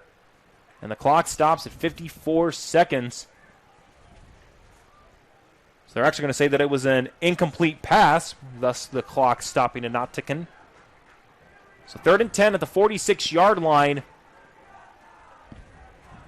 So Marian, let's see what they can do offensively here. Now here's Lassane. He's got 3 receivers on the right, 1 on the left, and Osmond waiting for that rushing spot. Now here is Lassane looking for options. Doesn't have anyone at the moment. Looking for someone deep. Tosses this one up, and it's going to be caught by one of the assistant coaches. Looked like for a moment that Sete might have had it. With 46.7 seconds left, and the clock stopped. 4th and 10. And so it looks like Coach David's going to have to send in the special teams with Leopino Sete trying to punt this one, and it'll be Taylor Clark back to return this one. Sete got a lot of air underneath that ball. Unfortunately, goes out of bounds, and now Brebeuf's going to get the ball back up 20. So Sete now here to kick. Gets this one with the right foot. This one high, not very far, however. Takes its first bounce at the 39-yard line. Gets a couple friendly bounces. And this one is going to roll. And this one will be spotted around the 33-yard mark. So the Brebeuf offense now back with a 20-point lead against the Marian Knights. 37-17 here in this third quarter with just 37 seconds left. Both coaches have all 3 of their timeouts. And once again, Maverick Geske, a phenomenal junior who has done great things with his 4 touchdowns tonight in addition to his 4 in the previous 2 games. He's now got 8 on the season. So he's got 3 receivers on his right, 1 on his left, and he's also got Harris if he wants to choose to rush. And he'll toss that one to Harris. Harris has a couple blockers up front. And he is going to be brought down on the play. So making the tackle there is going to be number 22, Lucas Primrose. So it'll be 2nd and 6 as it's a 4-yard pickup there. And the clock is going to keep ticking. Let's see what Brebeuf wants to do here.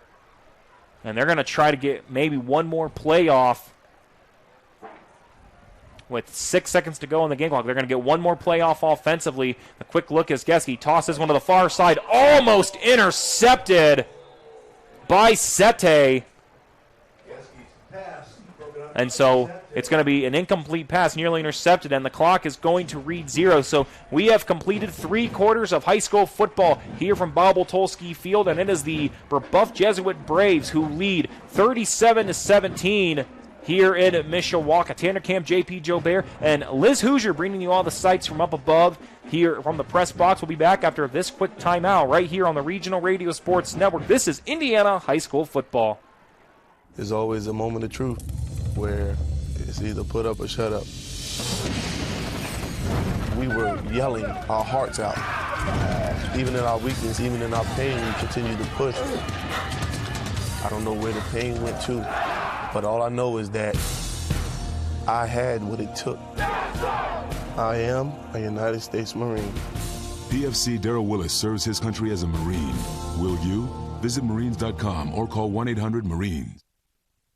Once again, huge thank you for having you join us here on the Regional Radio Sports Network. Once again, NAI men's soccer for you tomorrow as it's the number 1 Bethel Pilots taking on the University of Northwestern Ohio Racers on a NAI Top 25 matchup.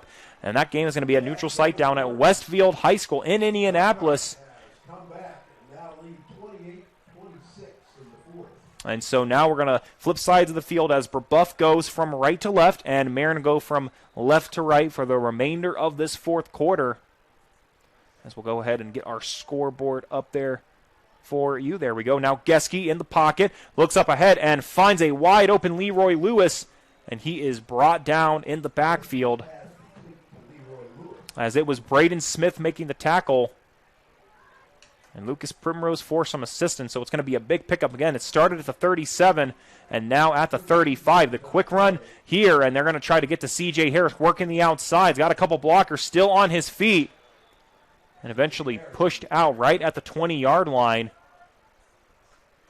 So it's about a 15-yard pickup, so 2 quick first downs for Brebeuf. And we're just 14 seconds here into this 4th quarter as they lead 37-17 over Marian.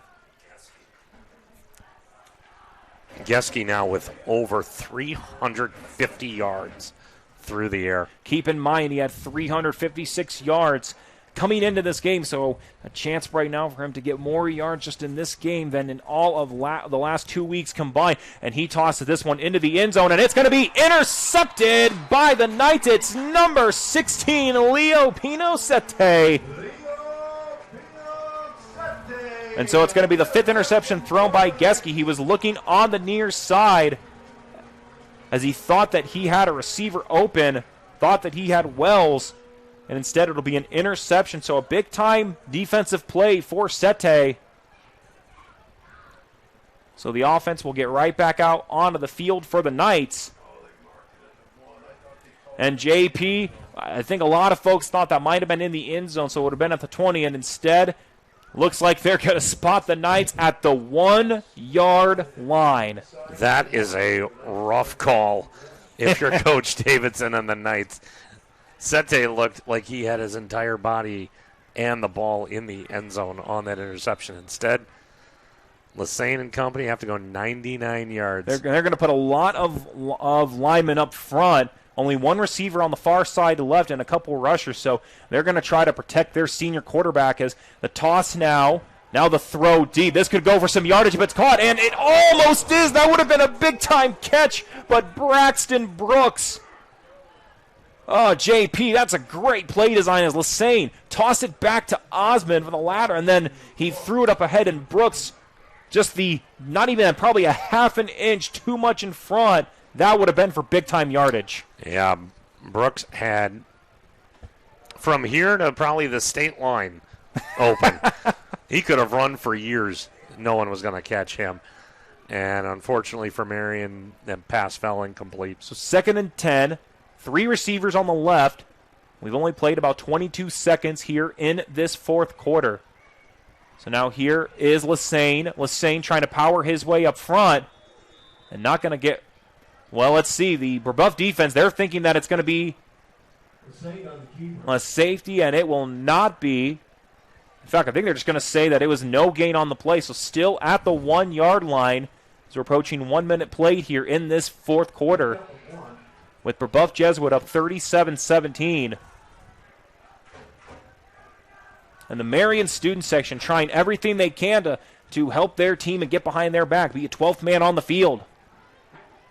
So now they're going with 3 receivers on the right and 1 receiver on the far side for Lassane. Lassane now back. Got to be careful. Pressure's coming. Tosses it up, and it's going to be an incomplete pass. He was looking for Osman.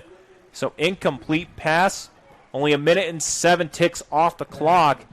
So the special teams, it's going to be up to Leopino Sete. He's going to have a really important punt here to try to get Brebeuf as far away from the end zone as possible. So it'll be Taylor Clark back to return. And as we mentioned, it'll be senior Leopino Sete to punt here for the Knights. He is backed up about as far as he is allowed to go. So this will not be an easy play for the senior. So now the snap, Sete on the punt, gets this one high, got pretty good distance on it. It'll be a fair catch signal, and this one will be spotted around the 34-yard line. And so our officials are going to say that it's actually at the 33-yard line. So not a bad punt for Sete, just given the circumstances of where he was at. It's going to end up being at the 34-yard line. Yeah, he had averaged almost 25 and a half yards per punt in the first half. And that, as you said, Tanner, that's about as good as you can do it from where he was standing. So we'll flip back to the offense. Got some scores from around the state. Crown Point over Merrillville 20-0 in the third. Hobart leads Highland 35-7 at the half. Michigan City 14-0 over Chesterton at the half. And there's going to be a flag on the play. And it's going to be offsides against Joseph Boone. So they're going to move the Braves up about 5 yards. So they'll be at the 28-yard line. It'll be 1st and 5. Hobart leads Highland 35-7. Hammond Central 27-0 over Griffith. Wheeler leads River Forest 7-6. 3 receivers on the right, 1 on the left. A handoff now here to Harris, trying to spin his way through. But bundling up in the middle there on the tackle, number 31 for the Knights. That was Luke Vantornhout. 5'9", 168-pound senior. So Vantornhout, he's made a couple nice tackles here, as he is the backup for Braden Smith. Played nearly 2 minutes here in this fourth quarter. Brebeuf leads 37-17. And still some time left, but Brebeuf going to take their time offensively as Maverick Geschke now in the pocket, looks towards the near side, has a receiver, and it is caught! And they're going to say that it was not on the play. As that one, the target there was Edwin Watson. Nice toss, and Watts just could not get a hold of that one as the clock stops at exactly 10 minutes left here in the fourth quarter. Oh, Watson tried to stretch out that 6-foot frame, trying to make himself about 6'4" to keep those toes in bounds, and just could not do it. So 3rd and 1 at the 24. 3 receivers on the right for Geschke. Geschke now with a handoff to Harris. And Harris tried to extend on the play. Let's see where the officials spot this one at. It's at the 24. They spot him at, looks like maybe I think they're going to say that it was no gain on the play. They're not moving the chain, so it's 4th and 1 at the 24-yard line. And so for Brebeuf, they're going to go for it here to try to convert on this 4th down with 9:30 to go in the fourth quarter. And the Braves lead 37-17 over the Marian Knights. 3 on the right, 1 on the left for Geschke. So now the quick toss over on the far side, and that one is caught by Lewis. and immediately brought down by Braden Smith. Quick fake the handoff to Harris, and Lewis just, again, cut through from that slot position and was able to pick up a first down and keep melting that clock for Brebeuf. It'll be a 10-yard pickup. So 1st and 10 from the 14-yard line. As JP said, clock continues to tick now with 9 minutes left in the fourth quarter, and the Braves leading 37-17 as Geske now waiting for the snap here. Now the handoff to Harris. Harris up the middle and brought down. Nice job for the Knights of stuffing up the middle there. Harris done a nice job on the ground. That one led by Nicholas Klein. Once again, Lasagna, Lee, Klein, and Johnson. The big boys up front here for this Knight defense. We made mention Geske has thrown the ball 31 times. How about Harris? 18 carries on the ground. Balanced offensive attack. Geske, the quick toss to the near side. Almost intercepted. The target there was Edwin Watson. But instead, it was almost picked off by Leopino Sete. And that would have been his second interception in the game. So the clock stops with 8:11 here in the fourth quarter. 3rd and 6 at the 10-yard line. So the Braves are going to have to get to at least the 4-yard line if they want a new set of downs.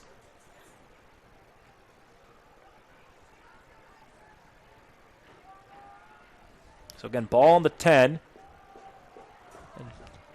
So then that spread middle offense for the Braves under head coach Matt Geske, his son, at control at the helms. They look near side, and that one is going to be caught by Edwin Watson. So that is going to be a Brebeuf touchdown. And for Edwin Watson, is going to be his first passing touchdown, and for Maverick Geske, his 5th in the game. And that comes with 8:08 left to go here in this game. Well, this time Watson stays in bounds on a nice catch by the sophomore, and Brebeuf now up 43-17, kick pending. And handling the kicking duties, Quinn Warren. He's only missed one PAT, not just in this game, but all season long. And so looking to make it 44-17. The snap, the kick, it's up, and it is good. So we got 8 minutes and 8 seconds left here in this fourth quarter, and it's the Brebeuf Jesuit Braves leading 44-17 over the Mishawaka Marian Knights. While we've got the opportunity here, of course, we want to thank the many folks that have made it possible for us here to broadcast here tonight, and we are going to go ahead and thank our friend Troy Gill. Call Troy Gill, your local licensed insurance agent with Health Markets Insurance Agency in Northern Indiana. Choosing the right Medicare plan can be confusing. Let Troy help you find a plan that best fits your needs and budget. Call 574-360-0791 to speak with a licensed insurance agent for a free appointment virtually, by phone, or in person to review your specific needs and help find a plan that's right for you. Call 574-360-0791. Health Markets Insurance Agency is licensed in all states and D.C. Service and product availability varies. Agents may be compensated based on enroll, but no obligation to enroll. That Brebeuf scoring drive, 33 yards, 7 plays, 2 minutes and 20 seconds off the clock. Geske, his 5th touchdown pass of the night, this time to Edwin Watson for 10 yards. Kick was good. 44-17 in favor of the Braves. Valpo leading LaPorte 35-zip. Calumet over ECC 36-0. Andrean over KV 17-0 at the half. New Prairie 41-6 on Lowell in the third quarter, and a final from Indianapolis. Bill Peebles does it again. Cathedral 35, Penn Kingsman 6. Quinn Warren is going to kick off, and once again the kick returners, Braxton Brooks, Quinn Rowan, and William a.k.a. Deuce Owens. That one is up, and that one's going to be in the end zone. But he drops that one, so now for Brooks, he's going to have to pick this one up and go. Trying to go to the outside, got a little bit of space, got some space in front of him. See if he can keep going forward. Breaks past one, and is going to be out at right around the 44-yard line. What looked like it might have been disaster ends up to be a nice return, the best one here for the Knights tonight. And that comes with less than 8 minutes, and that's at the hands of William, a.k.a. Deuce Owens. Oh, nice play by Deuce to pick up the ball, realizing he's got blockers in front of him. And he had one man to beat, and a nice tackle on that far side. It was Leroy Lewis on the tackle. Oh, Brooks had the return. I checked that. It was actually Braxton Brooks on the play. So Braxton Brooks, he was in the end zone and gets to about the 40-yard line. So a nice return there for Braxton Brooks, the junior. So now here is the Marian offense. 2 on the right, 2 on the left. And Lesane is by himself there. Ready for the snap here from Briones. So now here is Lesane. The look near the middle, and that one is going to be caught by number 17, Jack DeRoll. And so that one brought down on the play by the Braves, and that one, they're going to get that tackle there to Quinn Warren. Check that to Chase Johnson. And so that's going to be a Marian first down on the play, and of course all our first downs thanks to J-Mail Packaging and the DeRoll family. The DeRoll family, Jack just made a nice catch there. 23-yard pickup. So now Lesane looks to the left. No one's there. Has to get back to the right. And this time just looking up ahead. Was trying to find DeRoll again. But good one-on-one coverage there by Brebeuf. No, that was... We saw a similar situation earlier in the game where Lesane tried to make a play out of nothing. This time, he rolls out and is able to throw that pass on the ground, but avoided the grounding penalty. It was Job Savume who made the nice one-on-one play on the near side. So 2nd and 10 with 7:30 to go here in this fourth quarter as Marian trails 44-17 against the Brebeuf Jesuit Braves. So now Lesane's got 3 receivers on his left, looks to the right, the toss on the near side. They go to DeRoll again.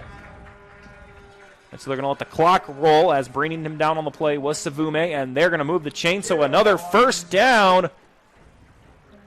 And once again, J-Mill Packaging and then DeRoll family are sponsoring all the first downs for the Marian Knights this season. Again, Jack making another first down catch there. And that's his 4th catch of the night for 65 yards.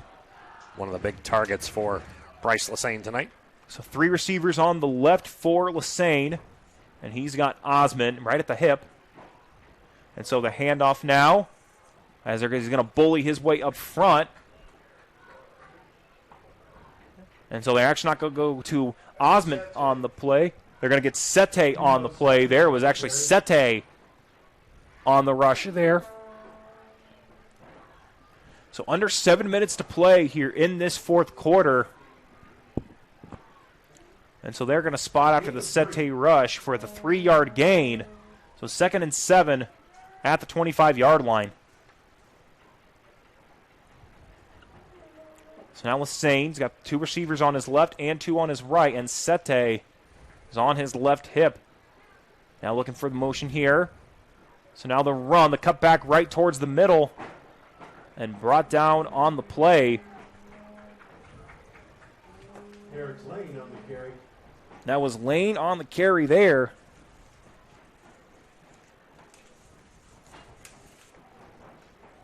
So Terrence Lane, the 5'7", 124-pound sophomore on the rush there. A gain of 4. And so another play here for the Knights, as now here's Lesane again. Drops back, looks to the right, has no one there. Has to find someone, rolls out to the left. He's got plenty of space in front of him. Got to tuck this one, and he's going to go.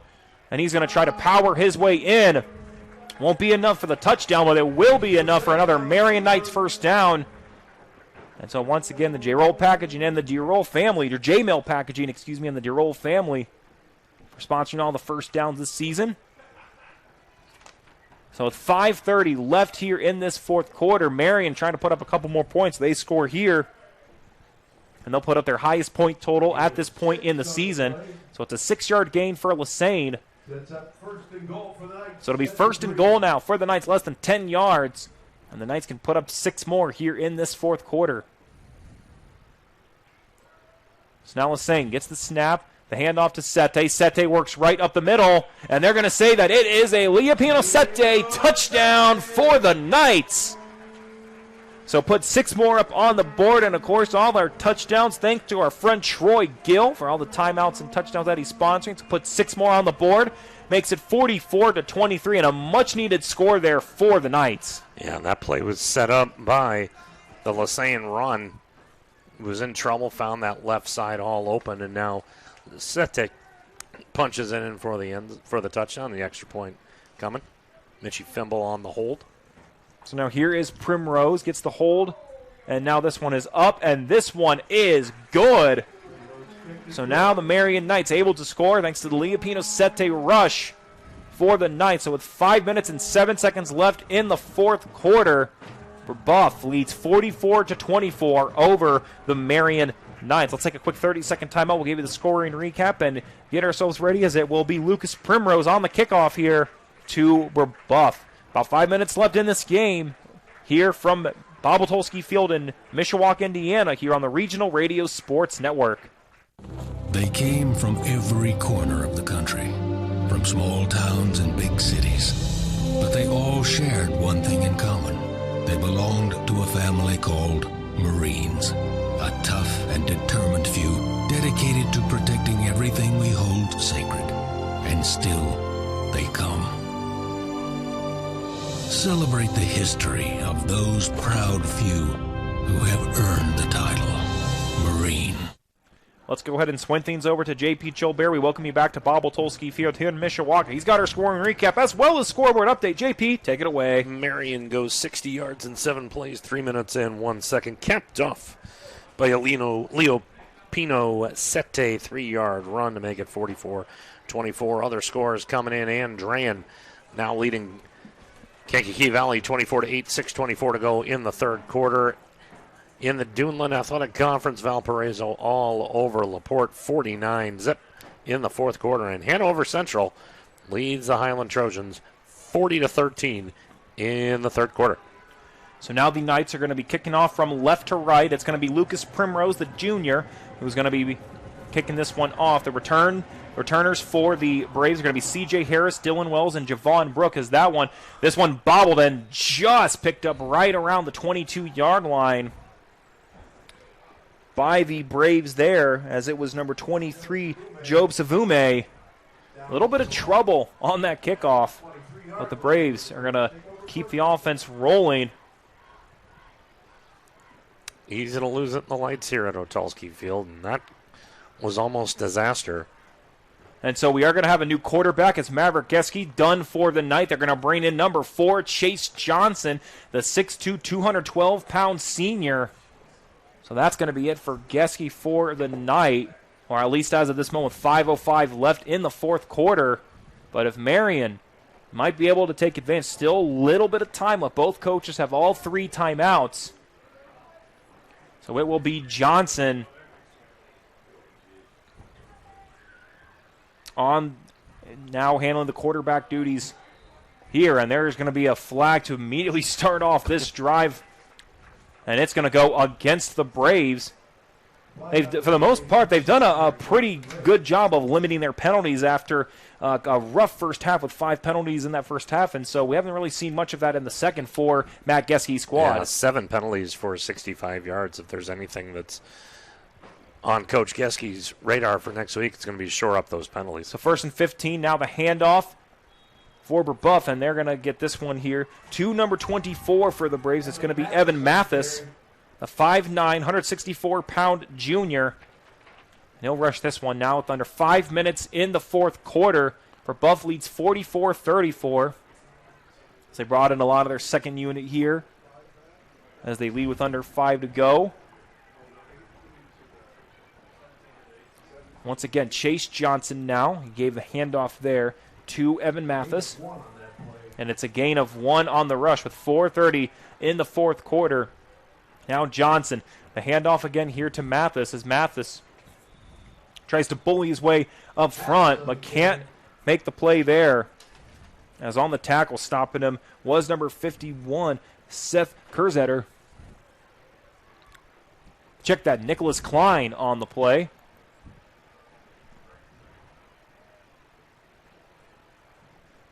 Got some scores rolling in. How about this one? LaVille 23, Pioneer 7.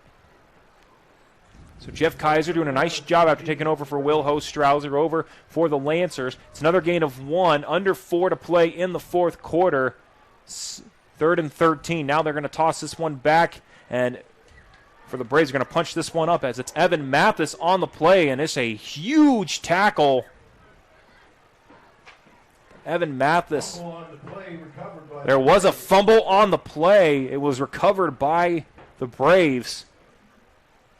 And so they'll bring in the special teams, and they'll go to their reliable kicker in Quinn Ward. So there'll be no gain.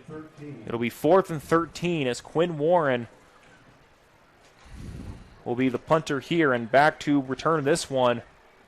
They're going to send back number 26 on the play, and that'll be Javon Brooks. They've also got on the play other options there are Braxton Brooks, Quinn Roan will do so wins, and Braxton Brooks says this punt is going to end up right at the M, and it'll be picked up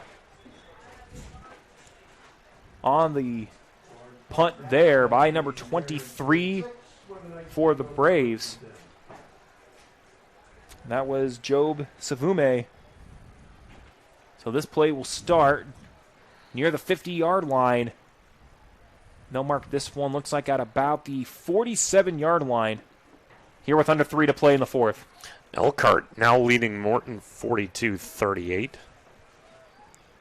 How about Yorktown giving New Palestine all they can handle? 14-9 in favor of the Dragons. One of our favorite coaches. West Washington 35-zip. Jeremy Lowry doing a great job with the Senators down south. So now here's Bryce Lassane, 2:50 to go in the fourth quarter. Marian trying to put 6 more up on the board. So now here is Lassane. 3 receivers on his right, 2 on his left. Drops back, no one else in the backfield. Draws this one deep, and he's got DeRoll, and he's going to make the catch. And he's going to get a couple extra yards. And on the tackle there for Brebeuf, a big-time tackle coming from Quinn Warren. Check that, from Deuce Williams. So not even 10 seconds after the game clock went off. And Jack DeRoll, he's been the target the last couple drives here, and standing at 6'1", he's got a nice pair of hands there. 32-yard pickup, and DeRoll, he has been a main target along with Sete in the receiving corps for the Knights. 3 receivers on the left. A quick toss now here to Osmond. Osmond off a couple blockers, trying to force his way up, but brought down from the from up front. Terrence Lane on the play, actually after the reception there.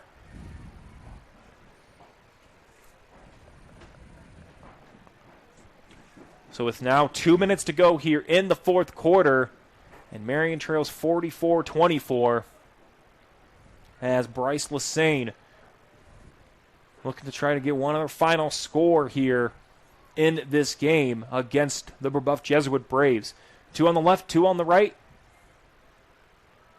So now Lassane drops back, trying to find near the middle towards the right. He's going to he might tuck this one and go, and that's exactly what he's going to do. Cuts back to the right and punches his way through as making the stop there, number 91, Roman Coppell, the 6'2", 201-pound junior.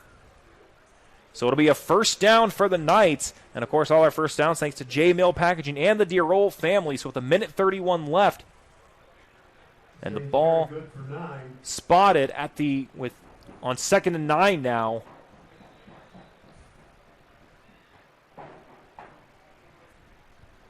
That's up the Knights 1st and 10 at the 12. So 1st and 10 will be at the 12-yard line as Lassane now looking for the options. Hands this one up towards the middle, and that might get his way in for the score, and they're going to say that it is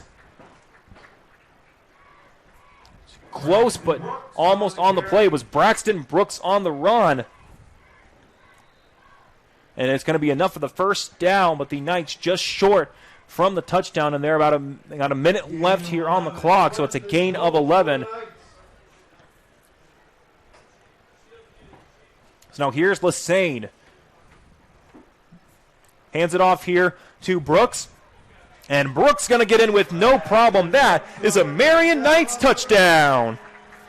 Of course, all the touchdown thanks to our friend from Troy Gill for the timeouts and touchdowns throughout the course of this season. So Braxton Brooks rushes that one home and now makes it a 24-30 contest here with about 49 seconds left in the fourth quarter, and we will wait for the PAT for Lucas Primrose.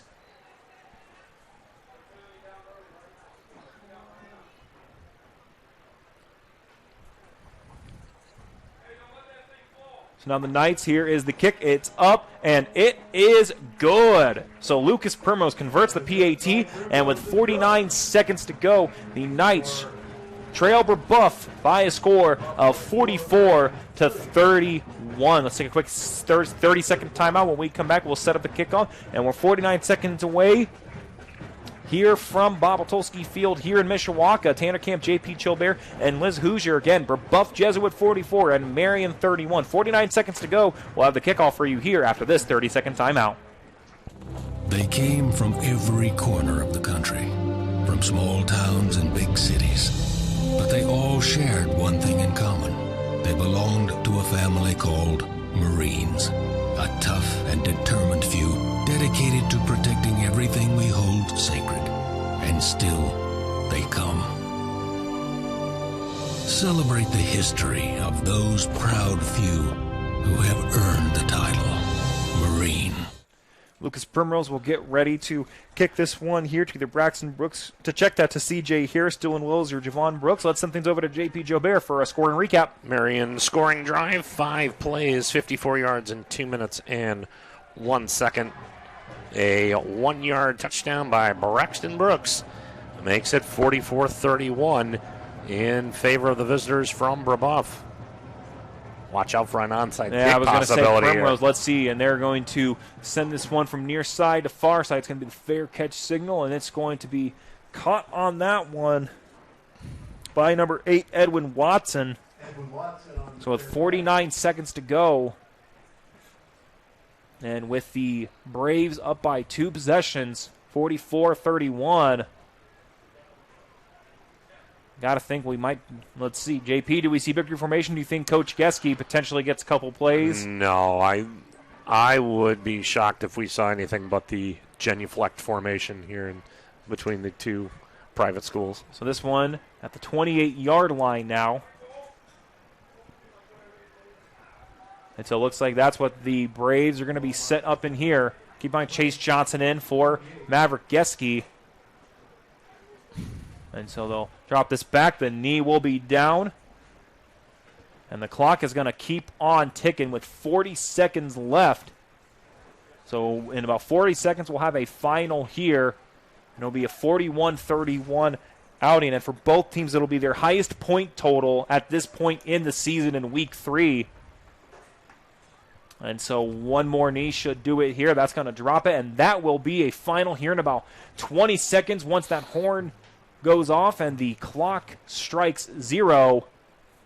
We will have a final here as the two teams meet in the middle. So that is going to do it here from Bob Otulski Field. And it's the Brebeuf Jesuit Braves who pick up the win on the road. They make the long two-plus hour trip from Indianapolis, and they get the 14-point victory over the Mishawaka Marian Knights. And again, our final score here from Bob Otulski Field is 44-31 as we will get our final graphic here up on the screen for you. There we go. And with the win, Brebeuf improves to 2-1 overall. And for Coach Matt Geske, he's going to get win number 26 in his 4th year with the Braves. And on the flip side for the Mishawaka Marian Knights, for Coach Davidson, then the Knights, they dropped to 1-2, and Coach Davidson lost number 22 on the year here after this loss. The two teams meet in the middle. Get to see these two respected talents in their classes, especially over the last decade or so. Let's take a quick 60-second timeout. When we come back, we'll get the scoring recap throughout the night. We will have one more look around the Hoosier State for some final scores. Then we will sign off here from Marian High School, and we've got a final in the first regular season meeting and the third all-time between Brebeuf Jesuit and Mishawaka Marian. It's the Braves from Brebeuf Jesuit who win 44-31 over Mishawaka Marian. Tanner Camp, J.P. Jobert, and Liz Hoosier. We'll be back after this minute timeout here on the Regional Radio Sports Network. Did you know there's a place right here in Michiana that provides comfort and care for families of sick or injured children?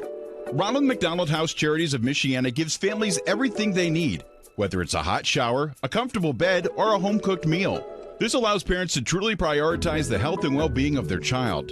Because of people in this community just like you, RMHC Michiana provides their services at zero cost to the families. Find out how you can volunteer or donate to rmhcmichiana.org. There's always a moment of truth where it's either put up or shut up. We were yelling our hearts out. Even in our weakness, even in our pain, we continued to push. I don't know where the pain went to, but all I know is that I had what it took. I am a United States Marine. PFC Darrell Willis serves his country as a Marine. Will you? Visit Marines.com or call 1-800-MARINES.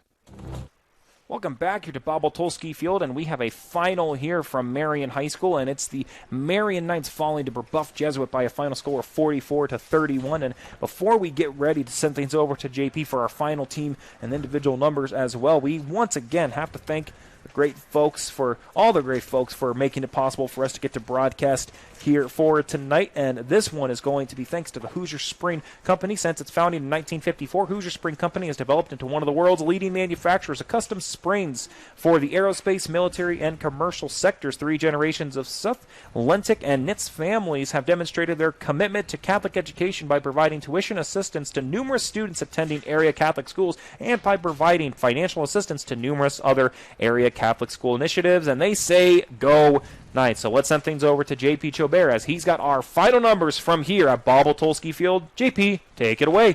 For the Brebeuf Jesuit Braves, Maverick Geske, 23 of 34, 368 yards for 5 touchdowns.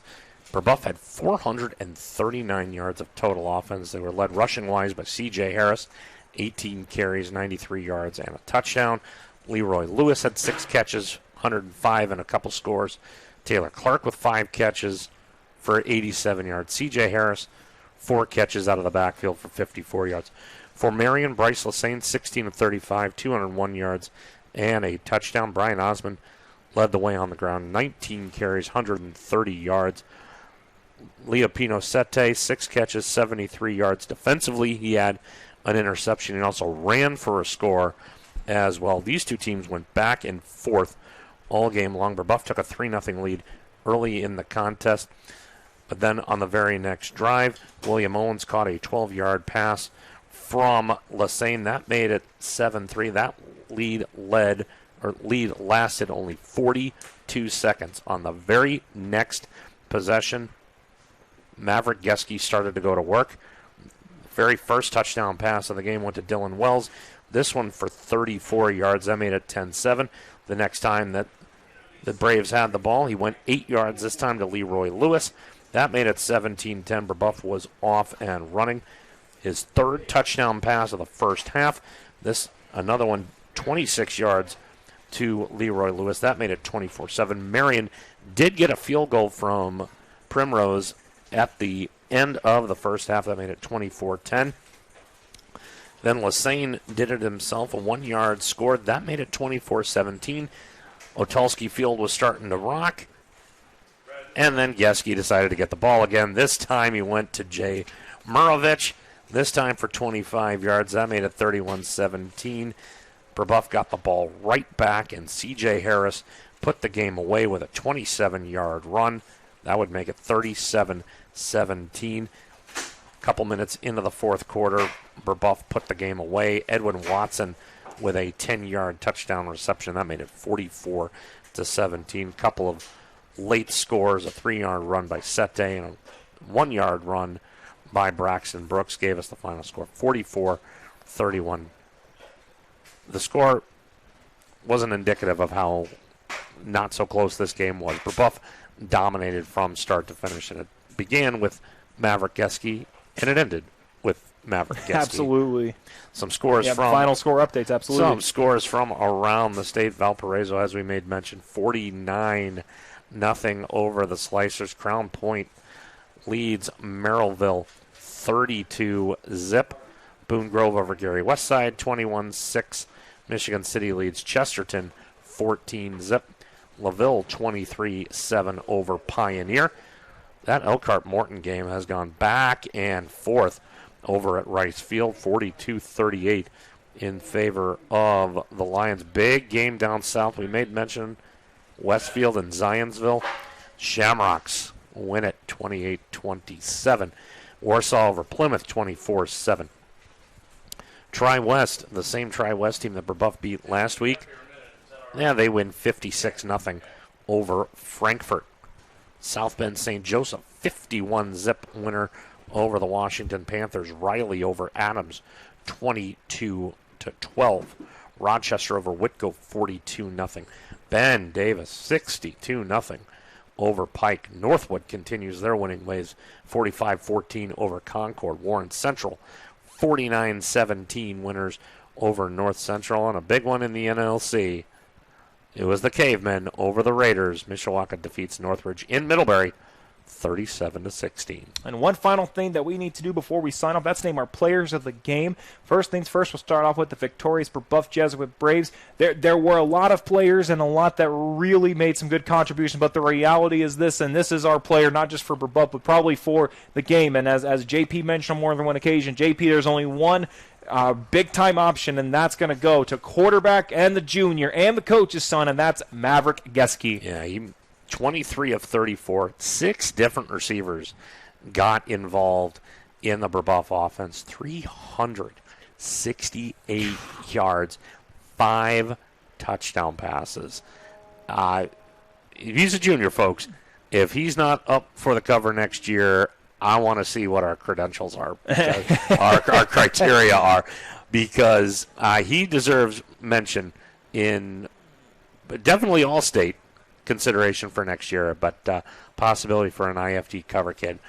He was phenomenal. Absolutely. He was carving up the Marian secondary like nobody's business, and he also ran the ball, granted from negative 25 yards, but he wasn't afraid. He wasn't afraid to tuck the ball in, give his receiver some rest, and then go back over the top. But Geske carved up a defense like I've never seen in now 6 years of covering high school football. He was phenomenal tonight for Brebeuf. And finally for Marian, there were really a lot of different options both offensively and defensively, so we'll give your vote first, and then we'll kind of see who we have. But who's your vote for the Marian player of the game? I was torn between Leopino Sete, who 6 catches for 73 yards, also ran for a score and got an interception. But Brian Osmond, 19 carries, 130 yards, didn't score, but he took a lot of pressure off of Bryce Lassane. He also blocked for him on occasion, so he was Mr. Do-It-All on the offensive side of the ball.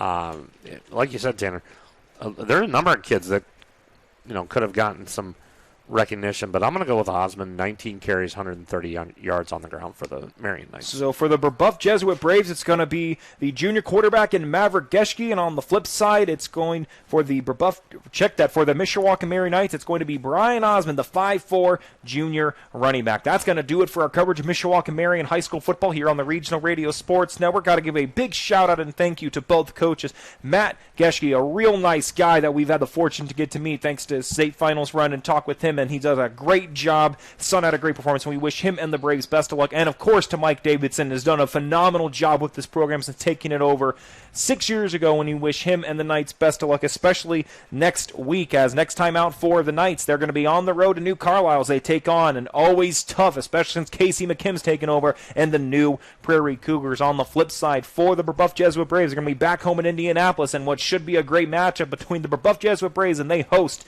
Guerin Catholic. That should be a phenomenal game. Of course, I want to thank the entire game day staff. Steve Rivada, of course, at the helm of it all. And, of course, to my outstanding crew here tonight. First and foremost, Liz Hoosier will be bringing all the sights up for us. And JP Jobert, wonderful job tonight. Glad you were able to come along. And, of course, we have to thank, at the helm of it all, the 3 probably most important people in this business. Paul Condry, Tanya Condry, Mike Knezbich. Reality is we don't get to do what we do if it wasn't for those 3.